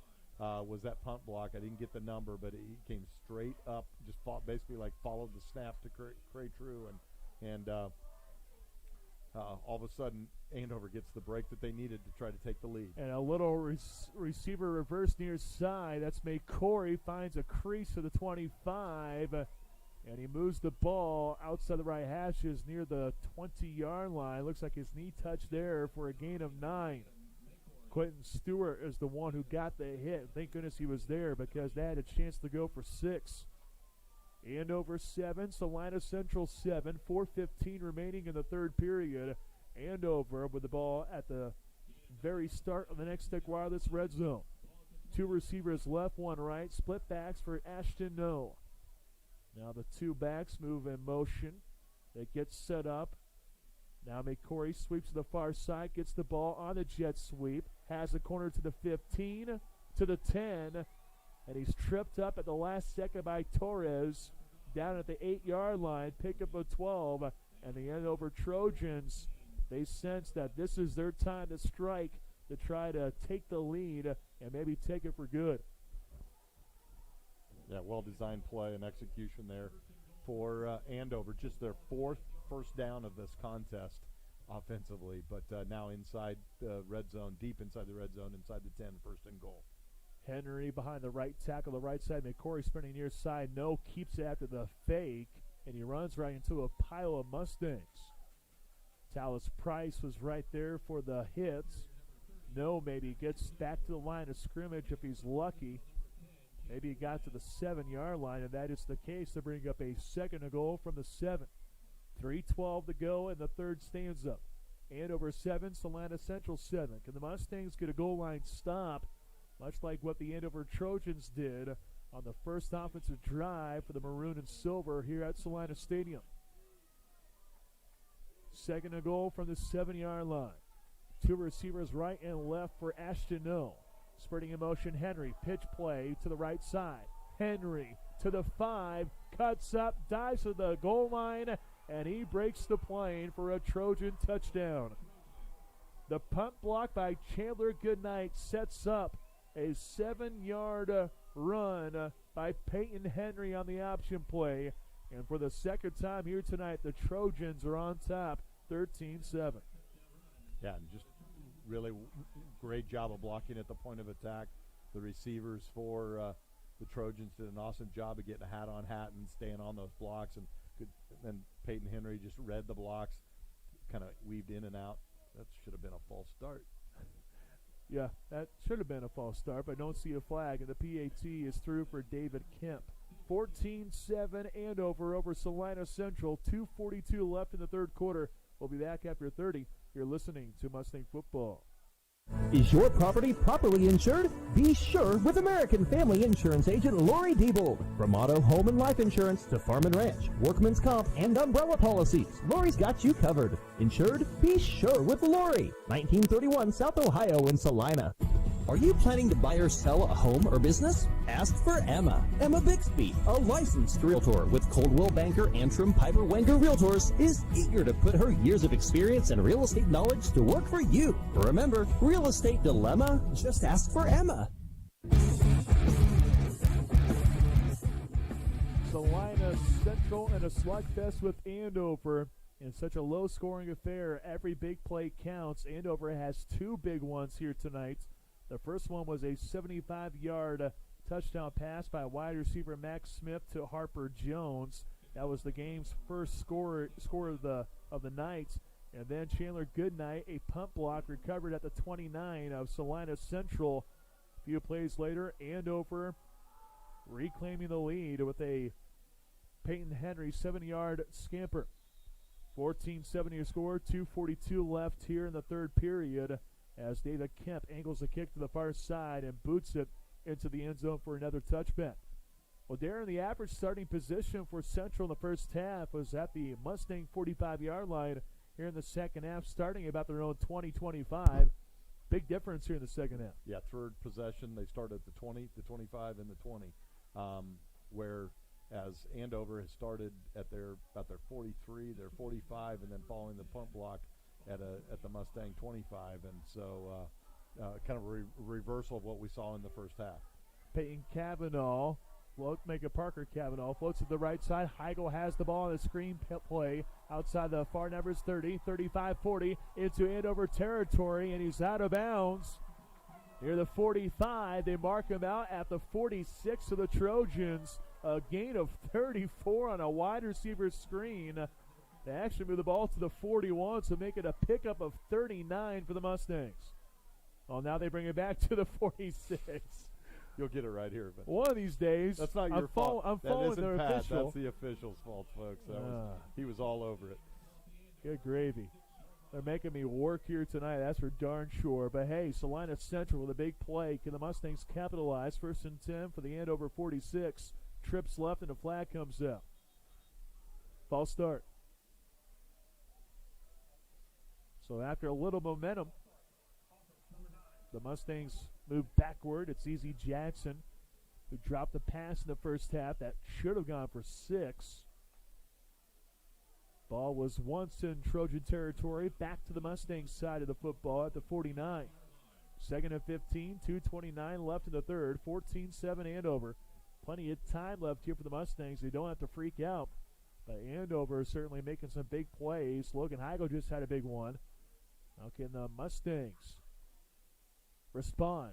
Cavanaugh after the fake outside the pocket to the right side, trying to fire it to the far sideline. And the guy who got the punt block, Chandler Goodnight, goes at the legs of Parker, hit him down, but Parker was able to at least unleash the football for an incompletion.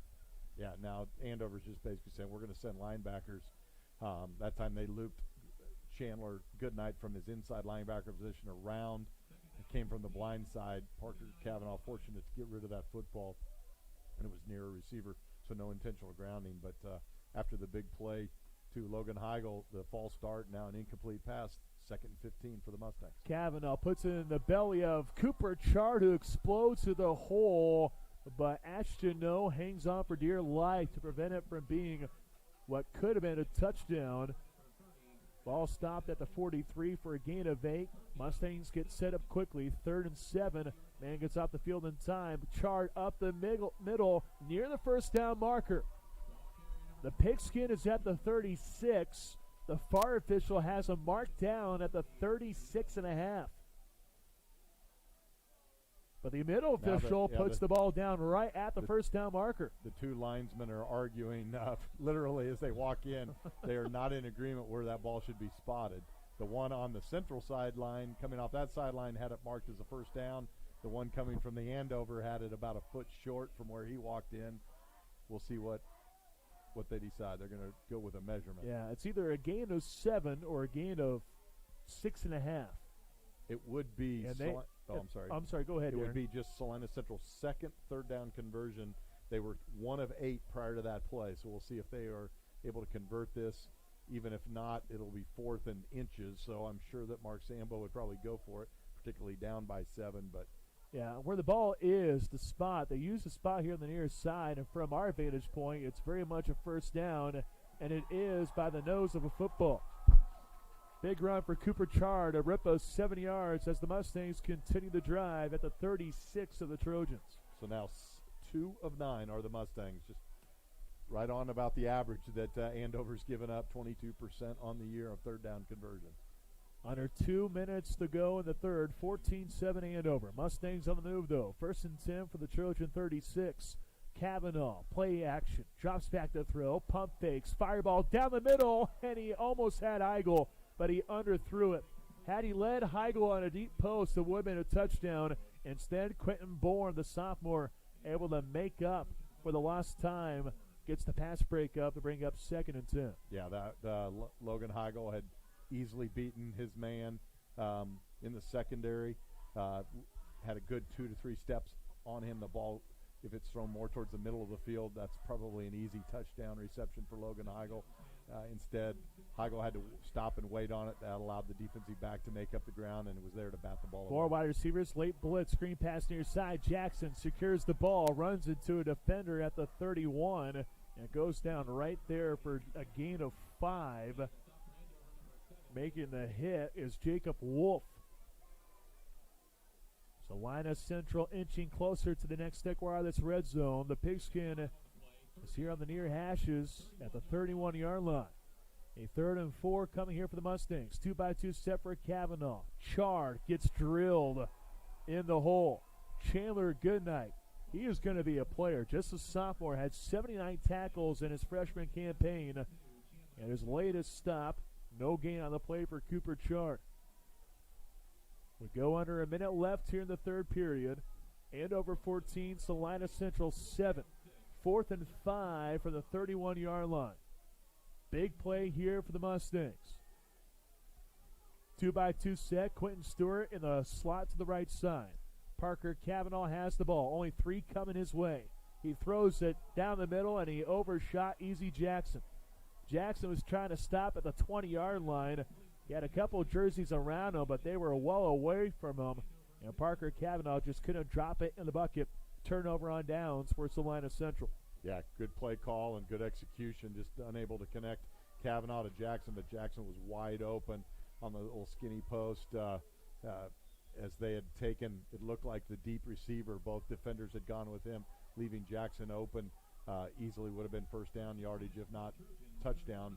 But unfortunately, the pass call's incomplete. Turnover on downs. Ashton No with a quick deal to the left side, screen pass, and the ball goes down to the turf. Intended receiver Peyton Henry. Clock stops at 34 ticks remaining here in the third period. Andover 14, Salina Central 7. It's been one heck of a slugfest here in the first round of the Class 5A state playoff. Central looking for another playoff win. Its second consecutive one in back-to-back years as the Mustangs are trying to do it for the first time since 06-07.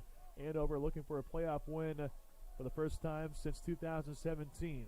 Option play left side. Ashton No, instead of pitching to Travis Henry, keeps out the gun, and he plummets near the line of scrimmage. Rafael Serrano got him with one arm, and Israel Torres was involved on the play too. Just a gain of 1 to bring up a 3rd and 9, but Andover has no intention of snapping the football as the offense trots over to the far side of the field. We go to the fourth quarter. Andover 14, Salina Central 7. Big 3rd and 9 coming for the Andover Trojans when we come back after this 1-minute timeout. You're listening to Mustang Football. Hi, I'm Dr. Robert Murphy from Eye Care Associates of Salina. If you're ready to see what you've been Bishop missing, Carroll's we'd up love to welcome 42 you to the zip Eye in Care the third. Associates family. To schedule an playing? appointment, go to eyecaresalina.com, then click Request Appointment. That's eyecaresalina.com. Go Mustangs! Give us a call at Hometown Outdoor Power in Salina, Minneapolis, and McPherson to get your mowers. Sign up for our winter service program. Don't forget to ask about the early sign-up promotion when you call. When you buy a new or used vehicle, you want a great deal. Marshall Motors in Salina is a third-generation dealer celebrating more than 90 years in business. Come see why so many folks have put their trust in Marshall Motors for nearly a century. Located on South 9th Street or online at marshallmotor.com. Andover 14, Salina Central 7 as we open up the fourth and final quarter here in the opening round of the Class 5A state playoffs. Andover with a 3rd and 9 from the 32 of the Trojans. Ashton no, shotgun snap, roll out to the right side, looking to throw. Pump fakes, and he short arms it to the 39-yard line, looking to get the ball to the first down marker, but he's 4 yards shy of that. So Ashton no, 3rd and 9, couldn't hook up with the receiver, brings up 4th and 9, and more than likely another rugby style of punt here for Ashton no. But we saw one punt block by Chandler Goodnight of Andover. Can Salina Central get a punt block? They had one officially. Those rugby style kicks, they never go very high. No with the ball. He waits for a second, no pressure. End over end, high bounce over the head of Gage Prester. And that is a very polite bounce for Andover as it's down at the 16-yard line. That's a punt of 53 yards. Well, Pat, I've got a weird stat for you. Andover is leading this game now just 15 seconds into the fourth quarter. They're up 14-7. Their quarterback has yet to complete a pass in this game. He's 0 for 5, and really hasn't been close on any of them. But just enough big plays, opportunistic, and we saw those defensive stats that Andover sent you in your game prep. Kind of thought, oh well, that's maybe against lesser competition. It's the real deal. This is a very, very solid fundamental defense, and their quickness. I hate to keep saying and harping on it, but right now their quickness up front is causing all kinds of problems for this Mustang offense. Yeah, and a problem here for Salina Central. Coach Mark Sambo has to burn a timeout because the play clock was nearing 0. 14-7 Andover, 11:45 remaining here in the fourth quarter. The Andover Trojans, they like the style of football too. Ever since Kate Armstrong took over for Tony Crow, Trojans went 5-5 in his first season. 3-6 last year, but very easily could have been 7-2 and 2-6 this season. And it's hard to believe that the Andover Trojans have been able to compete the last 2 years because their stud quarterback Eli Fanenstock, my apologies, torn ACL this year, had a torn ACL last year on a different leg. Andover just continues to be very competitive. Well, yeah, they're used to playing. You look at their scores on their schedule. Every one of these games is 17-14, 14-10, 12-7. So they feel very comfortable in this. Salina Central's got to be looking at this going, we should be scoring lots more points. There's Kavanaugh, uncorks it near side, had 2 receivers in the area. Jackson Colzo was the one who leapt up into the air, and he got hit down by the free safety, Ian Pogue, the 5'8 sophomore. Yeah, but somebody ran the wrong route because they had Logan Heigl and Colzo right in the same vicinity. They were within about 2 yards of each other when that ball came down. So definitely not the type of route tree that you would run to have 2 wide receivers 25 yards down the field standing side by side to each other. 2nd and 10 at the 16-yard line. Kavanaugh, one-step drop pressure coming, and he goes down at the 10. That's Josh Sparks, his 6th sack on the season. I thought to myself, there's no way that this team would have 38 sacks coming into this season or into tonight's game. And I tell you, this Andover team is awfully impressive with that quickness, as you mentioned. Back of the Mustangs to the 11-yard line for a loss of 5. Brings up a 3rd and 15 for the Mustang 11 early on here in the fourth quarter. And the Mustangs down 14-7. Three receivers right, one left for Kavanaugh. Looking left, deep drop screen pass up the middle. Logan Heigl has speed to the 20-yard line, but he gets upended at the 21, and he collapses at the 22. So a pickup of 11 yards for Logan Heigl, but the Mustangs needed 15 for the first down. Coach Mark Sabo has yet to send on the punt unit. The offense is waltzing over this way, but no official decision yet. So now we do see Craig True and the Mustangs send out the punt unit. Well, now the Mustangs need to get a type of bounce on their punt that No got on his last punt attempt for Andover, where it was able to bounce over the head of the punt returner Prester and get down inside the 15-yard line. Salina Central needs a good punt out of True. Good snap to True. It's a low kick. It's bobbled at midfield. It squirts free. Did Andover get back on it? And yes, that did happen.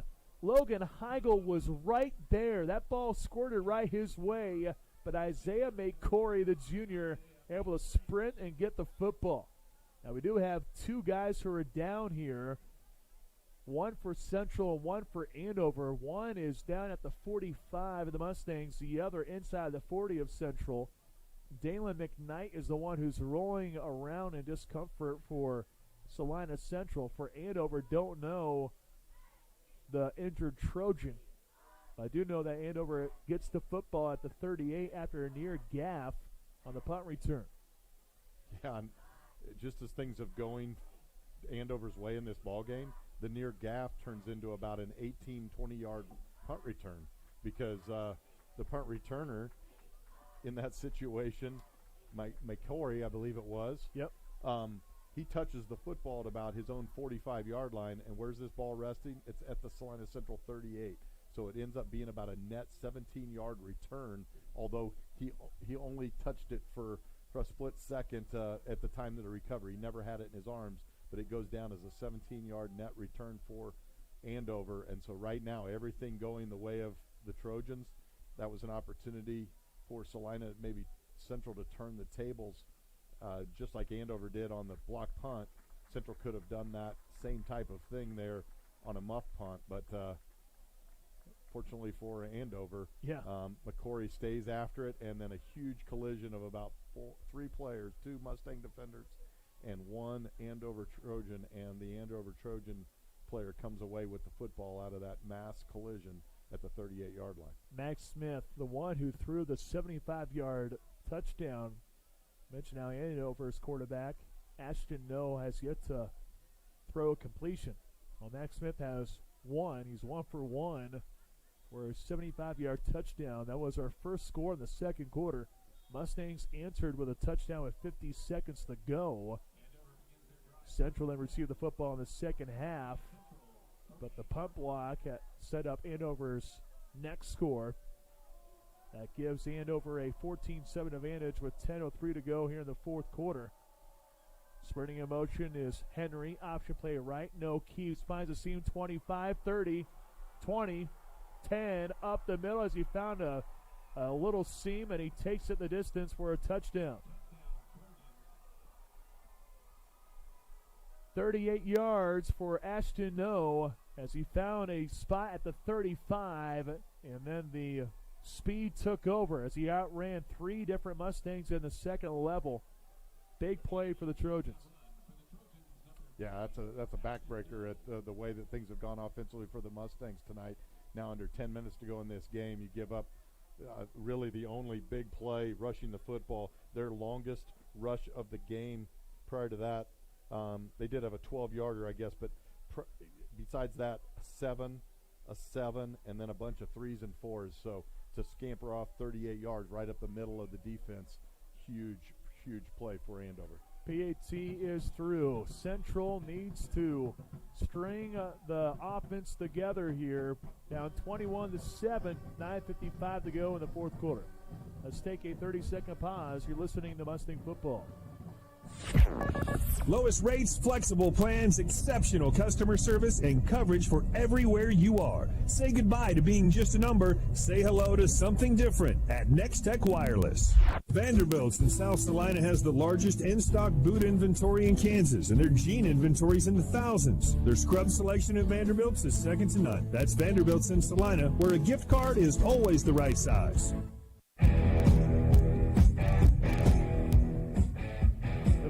Bounced in favor of the Andover Trojans tonight.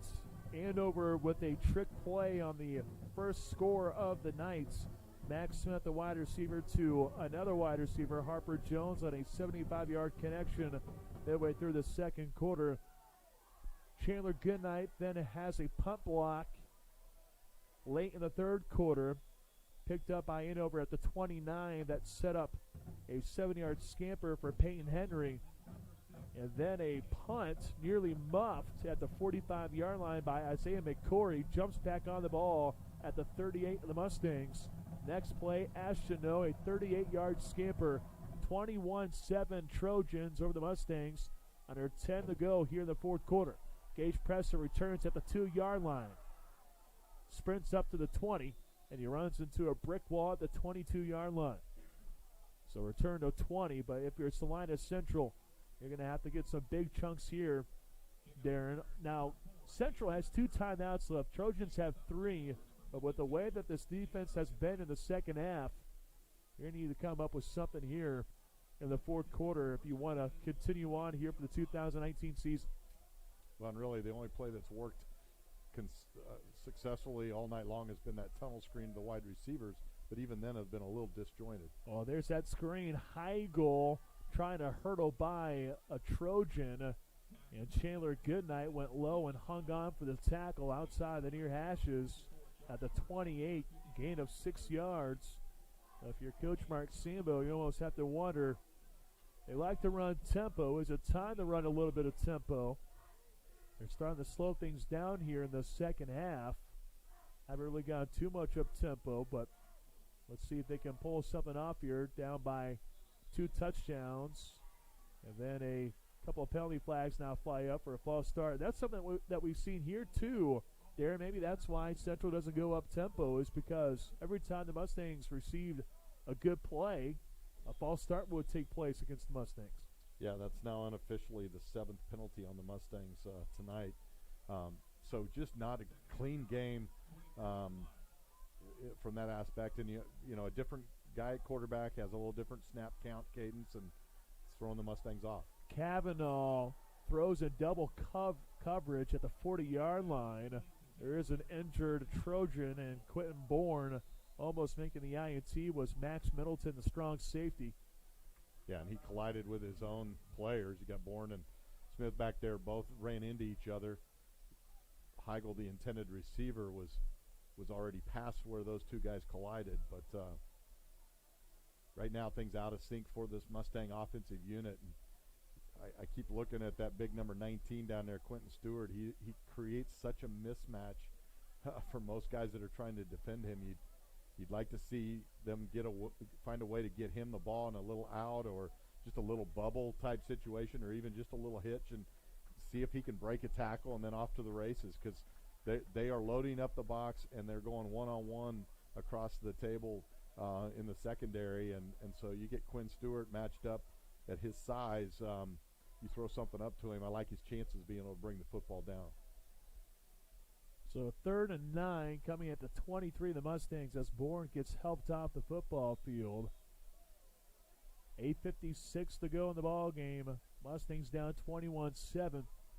3rd and 9 from their own 23-yard line. Quentin Stewart had a big grab on that last-minute touchdown in the second quarter. He's in the right slot here on this formation with 3 other wide receivers. Parker Kavanaugh with the ball. It's Cooper Chard following the left guard, and he nosedives just before the 30 at the 27. It's a gain of 4. But Andover gladly just says, all right, you want to go ahead and nickel and dime us, that's fine, because we have a 2-touchdown lead. And now a 4th and 5 coming at the Central 27. Coach Mark Sambo understands his offense has to go for it here, down by 2 touchdowns. 4 wide receivers out there. and a play fake was going to take place, so we do have a flag. Is it a late substitution against Andover? It is an illegal substitution. That's going to get him a first down. That is. Wow, what a costly mistake for the Trojans. That gives life to Salina Central as the pigskin is placed between the hashes at the 32. 8.5 to play, and the clock is ticking. 21-7 Trojans. Mustangs with the ball. 1st and 10 for their own 32. High snap for Kavanaugh. Retreats in the pocket. Heigl near side making the reception on the screen. Ball almost came out as he was hit from behind by Jacob Wolf. The senior looking to jar it free, but the senior for the Mustangs, Logan Heigl, hangs on for a pickup of 3. Well, they're going to have to find a way to get the ball down the field because, as you called it, Andover would gladly give up 3 yards in about 20, 25, 30 seconds on each play to this Mustang offense. Kavanaugh retreats, floats it up far side, and 2 guys collide. I think Parker Kavanaugh couldn't really uncork it because Taylor Goodnight had an arm, at least around Parker Kavanaugh's right arm. Incomplete pass on the short deal to the far side. 3rd and 7 for the 35 of the Mustangs. 7:42 remaining here in the game. 21-7, Andover with the lead. Salina Central trying to find a way to get back in this thing. And right now it's Isaiah McCory who is just mirroring Quentin Stewart. No matter where he lines up, that's the guy that's defending him. Deep drop for Kavanaugh, slings it near side, and Jackson Kavanaugh comes up with the catch, and Ashton No collides right into him, and Coach Mark Sambo is livid. And you see Salina Central's offensive line, Colzo comes up, and you see Mark Sambo just yelling at the white cap at this moment, because Ashano came up, and now Sambo does get a flag thrown against him. So Colzo made the grab. Ashano comes flying to him, and he led with the face mask. At least that's what it looked like from here. Now, we don't really have replay to tell you whether or not he was leading with a shoulder pad, but from up here, Darren, just to the naked eye, it looked like it was face mask first on the hit. It was definitely a collision there, and it was definitely Jackson Colzo getting hit in the helmet. I couldn't tell whether it was helmet to helmet or his shoulder pad, but is right in front of the Mustang coaching staff. And you know, Colzo's a young man that's had some injuries earlier in this year, and not to disclose anything, but I'm sure that Mark Sandbo's a little sensitive to that. But you don't see targeting called at the high school level. That's right. And if this was a college or an NFL game, I think this would definitely be one of those plays that they'd be going and taking a look at. I'm not saying that it was targeting, but sure, yeah. it was a bang collision. Colzo comes on a crossing pattern underneath. They tried to cross Stewart and Colzo, and Colzo ran underneath Stewart. He clears, comes clear. The ball's delivered to him. As soon as he catches it, a defender's there, and Colzo put his head down to take on the brunt of the impact, and it was to him, but they all are. Oh, wow, they did. And you can see Cade Armstrong. He's living on the far side. Yeah, that's... Oh, no. And then they throw the flag on Mark Sambo for unsportsmanlike conduct. Yeah, and that's unfair to Mark Sambo. So that's you're basically what you're saying is you throw out the flag, and you're saying you took so long throwing out the flag, but yet you're going to charge it against the coach who came on just to tell you, hey, well, that was targeting clearly. Yeah, if the flag is thrown for targeting, Mark Sambo doesn't come on the football field. It ends up being a net. It's almost like we sufficed both sides. We got the targeting call, which satisfies the coach, but then we give them the unsportsmanlike, which satisfies Andover.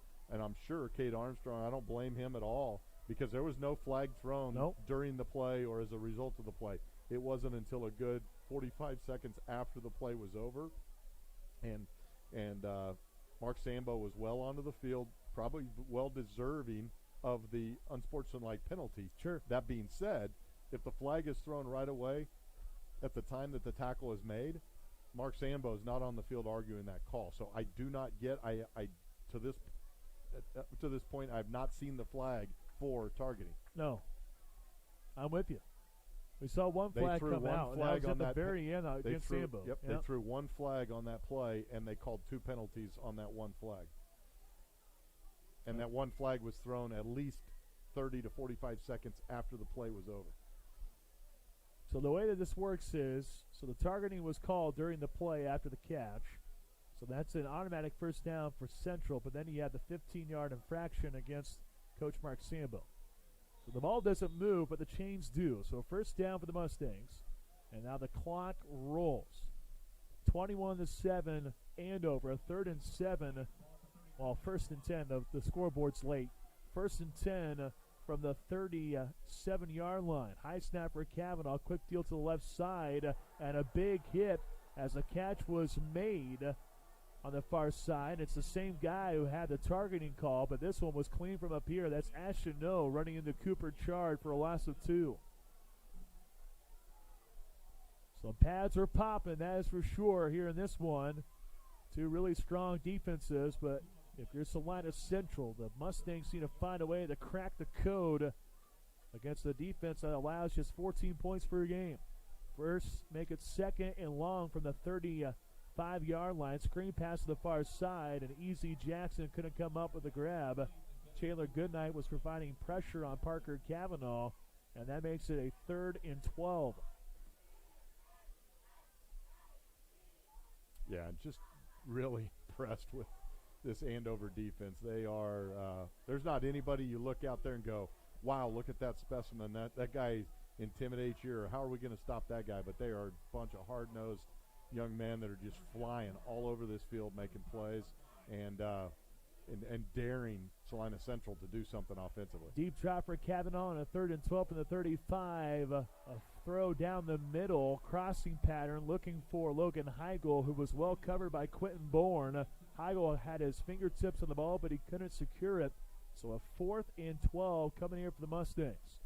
Their season in the balance, trailing 21-7 to Andover. 6:27 remaining here in the ball game. Andover trying to move on to take on Bishop Carroll. Salina Central would love to see Bishop Carroll after losing to the Golden Eagles a year ago in the playoffs.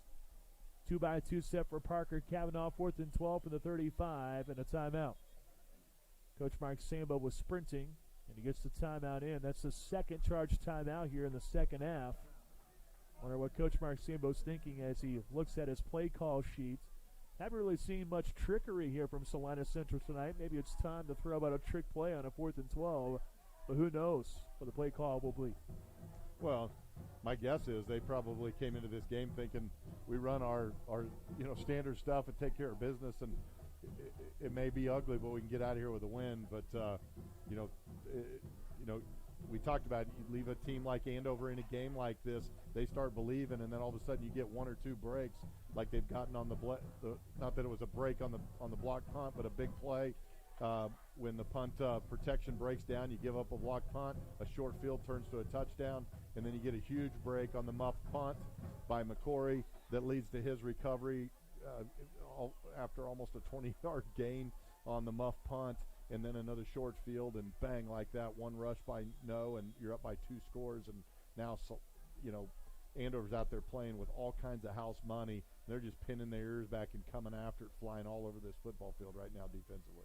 Andover has 3 defensive backs just standing right at the first down marker. 4th and 12 at the 35 of Salina Central. Snap taken for Kavanaugh. Roll out to the right side. Still taking his time. Now fires the near sideline, and he couldn't connect with Logan Heigl.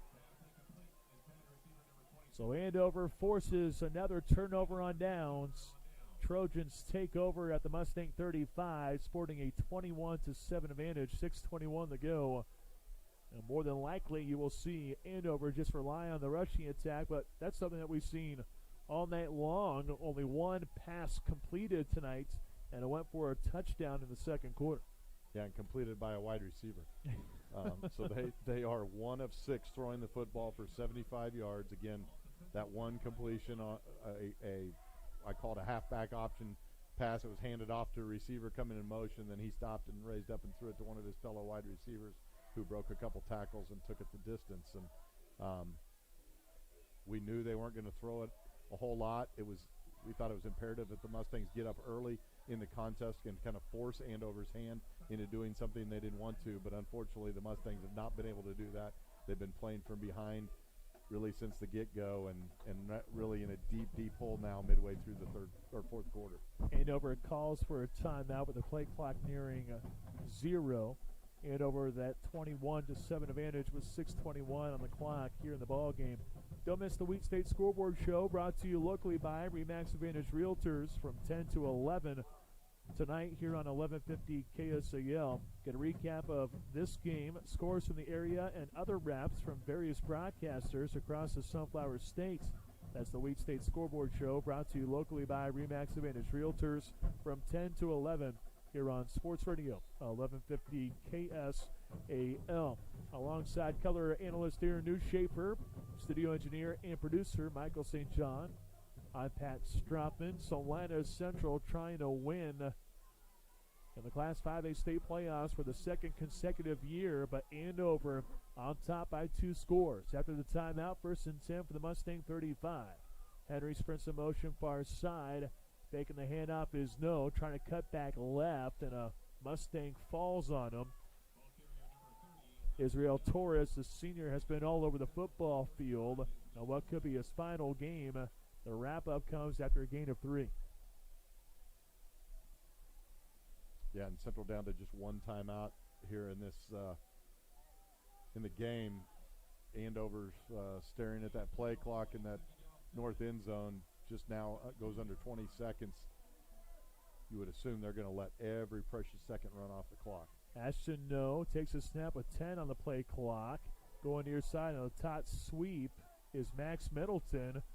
Somehow he was able to stay elevated. He looked to be down at the 31-yard line, but he was able to stay low and stay above the ground. Knees didn't touch, and he moved the ball to the 29 for a gain of 3. But right now, it's the clock that is the biggest enemy for the Salina Central Mustangs, behind 21-7 as we approach the 5-minute mark here in the fourth quarter. 3rd and 4 from the 29, the Mustangs. Pigskin left hash. 4 wide receivers set for Ashton No. Has yet to complete a pass here in this game. Play clock down to 6 as he's still checking at the line. Down to 3. No has the ball in his chest. It's Milton going left, but he keeps now to the right side to the 25-20. Bounces outside to the 15, looking for the far sideline, and he gets pushed out near the 15. They put the ball at the 13-yard line, so a rip of 16 yards as Ashton No faked out the Salina Central defense, much like myself. Without Middleton had the football, but No was able to keep, and he ran for big yardage. Yeah, you and me both. I thought it looked like a tackle for loss for the Mustangs, but great deceptive ball handling there by the backup quarterback, and he scampers, did a nice job of getting first down yardage, and then instead of going out of bounds, he dropped down to a knee to get that clock running again. So a nice job here by this backup quarterback for the Trojans. Ashton No up the middle, trying to slither by Israel Torres, but he hangs on at the 9-yard line. Pickup of 3. Andover 21, Salina Central 7. Under 4 minutes remaining here in the contest. If Andover punches in, obviously that's a ball game. But you never know if a turnover happens there and a scoop and score. Central still not out of it, but the Mustangs need to make a big play. Andover has been in this situation time and time again here for the season. A team that's used to close affairs. Leading by 2 touchdowns.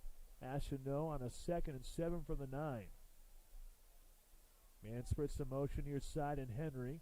Toss sweep left. There's Middleton exploding to the 5 as Gage Presser went low and clipped him to the ground at the 2-yard line. He needed 7 and he got 7.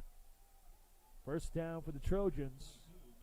And the clock continues to roll as the Trojans are 2 yards shy of closing out this game. And Pat, on that first down carry on the nifty ball handling that Ashton No had, that play finally put Andover over the 200-yard mark for this game offensively. So not staggering offensive numbers on the stat sheet, but they are leading in the most important stat. They've got 21 in that stat column, and to just 7 for the Mustangs.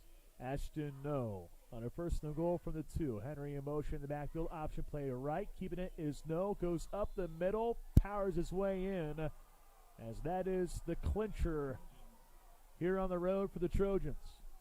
They're about to have their first win since 2017 as No rushes into the end zone for the second time here tonight. 27-7, 2:39 to go in the game.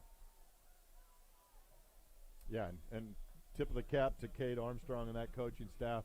You know, a team that's only gotten 2 wins on this season, to keep them believing going on the road, thinking that they believing that they can go in and do some damage, and they've just executed their game plan. They knew they needed to keep this a close game and keep it their style of football, and that's exactly what they've done. Unfortunately for the Mustangs, having to get into this game without your starting senior quarterback. Yep. No knock on his younger brother, Parker. He's got nearly 200 yards of passing, but it's just not been pretty tonight. The timing's been off. He's underthrown some balls that maybe he had receivers that were open that would have went for big yards, if not touchdowns. So Central's had some opportunities offensively. They've just not been able to make the plays. Andover has taken advantage of every opportunity that they've gotten and created some of those opportunities. So tip of the cap to the Trojans. It looks like they're well on their way to winning in the first round of the Class 5A state playoffs, where they'll move on into the second round, leading 28-7 here with 2:39 to go. The Andover Trojans, they are built tough, and they have shown that time and time again here at Salina Stadium. 28-7, 2:39 on the clock. David Kemp, after making a PAT, has the ball teed up at the 40-yard line.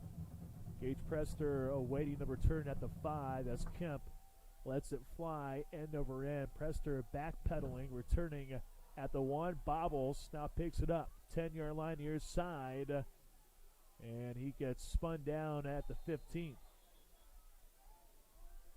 So Salina Central, the Mustangs, finished 7-3 a season ago. They're about to go to 5-4.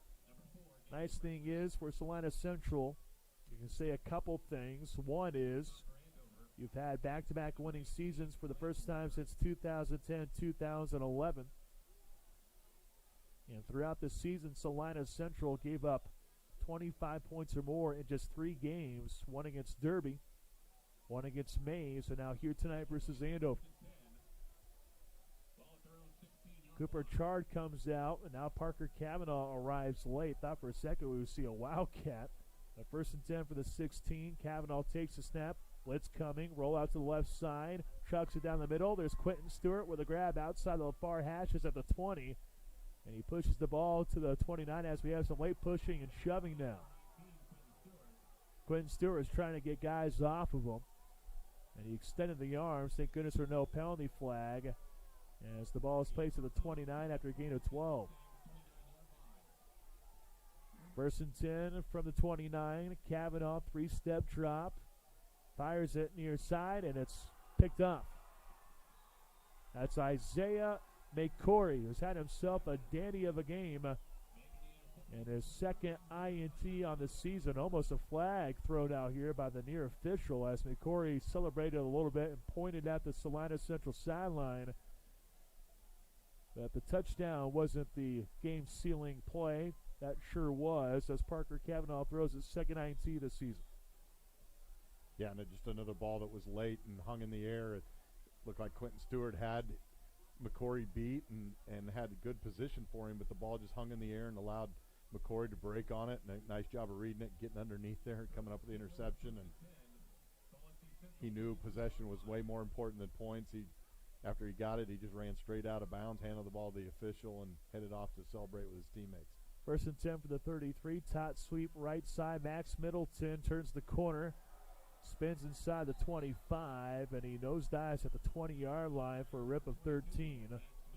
1 or 2 minutes left here in the game, 28-7. Andover about to move on to the second round of the 5A state playoffs. The Trojans will meet the Bishop Carroll Golden Eagles as they throttled Valley Center tonight. And if you're Andover here, you can just take a couple of kneel downs and call it good. As the play clock was reset up to 30, down to 20, so that by the time Andover takes a snap. It could be with 1:20 showing on the scoreboard, but here's No and shotgun taking the ball, putting it to the belly of Middleton, breaks out to the right side, and he stays in bounds as he slips up to the 15. Yeah, a little surprising here. Not that Central could come back and score 21 unanswered points in the last minute and a half, but the only way that Andover loses this game is if they turn the football over. So you're right, just snapping it back to the quarterback and having him take a knee is going to run this thing out, and they continue to hand the ball off. But and that's the way it looks. Yeah, exactly. Yep, they just wanted, I think, maybe to get up a little closer. Now, as you know, the junior quarterback filling in for the injured Eli Fonenstock. As you know, plays both sides of the ball. He's a middle linebacker. Didn't complete one pass tonight, but he didn't need to as he let the defense do the work. Kneel down took place. And now the clocks sync up. So no final snap will be needed there for Andover as the Trojans come here to Salina. And they go back to Andover with a big-time victory, 28-7, ending the season for the Salina Central Mustangs. Central ends the season with a 5-4 mark. Andover, meanwhile, improves to 3-6, advancing to take on Bishop Carroll. We'll take a 2-minute timeout, then come back with a post-game show. You're listening to Mustang Football. It's time for the Salina Central Post.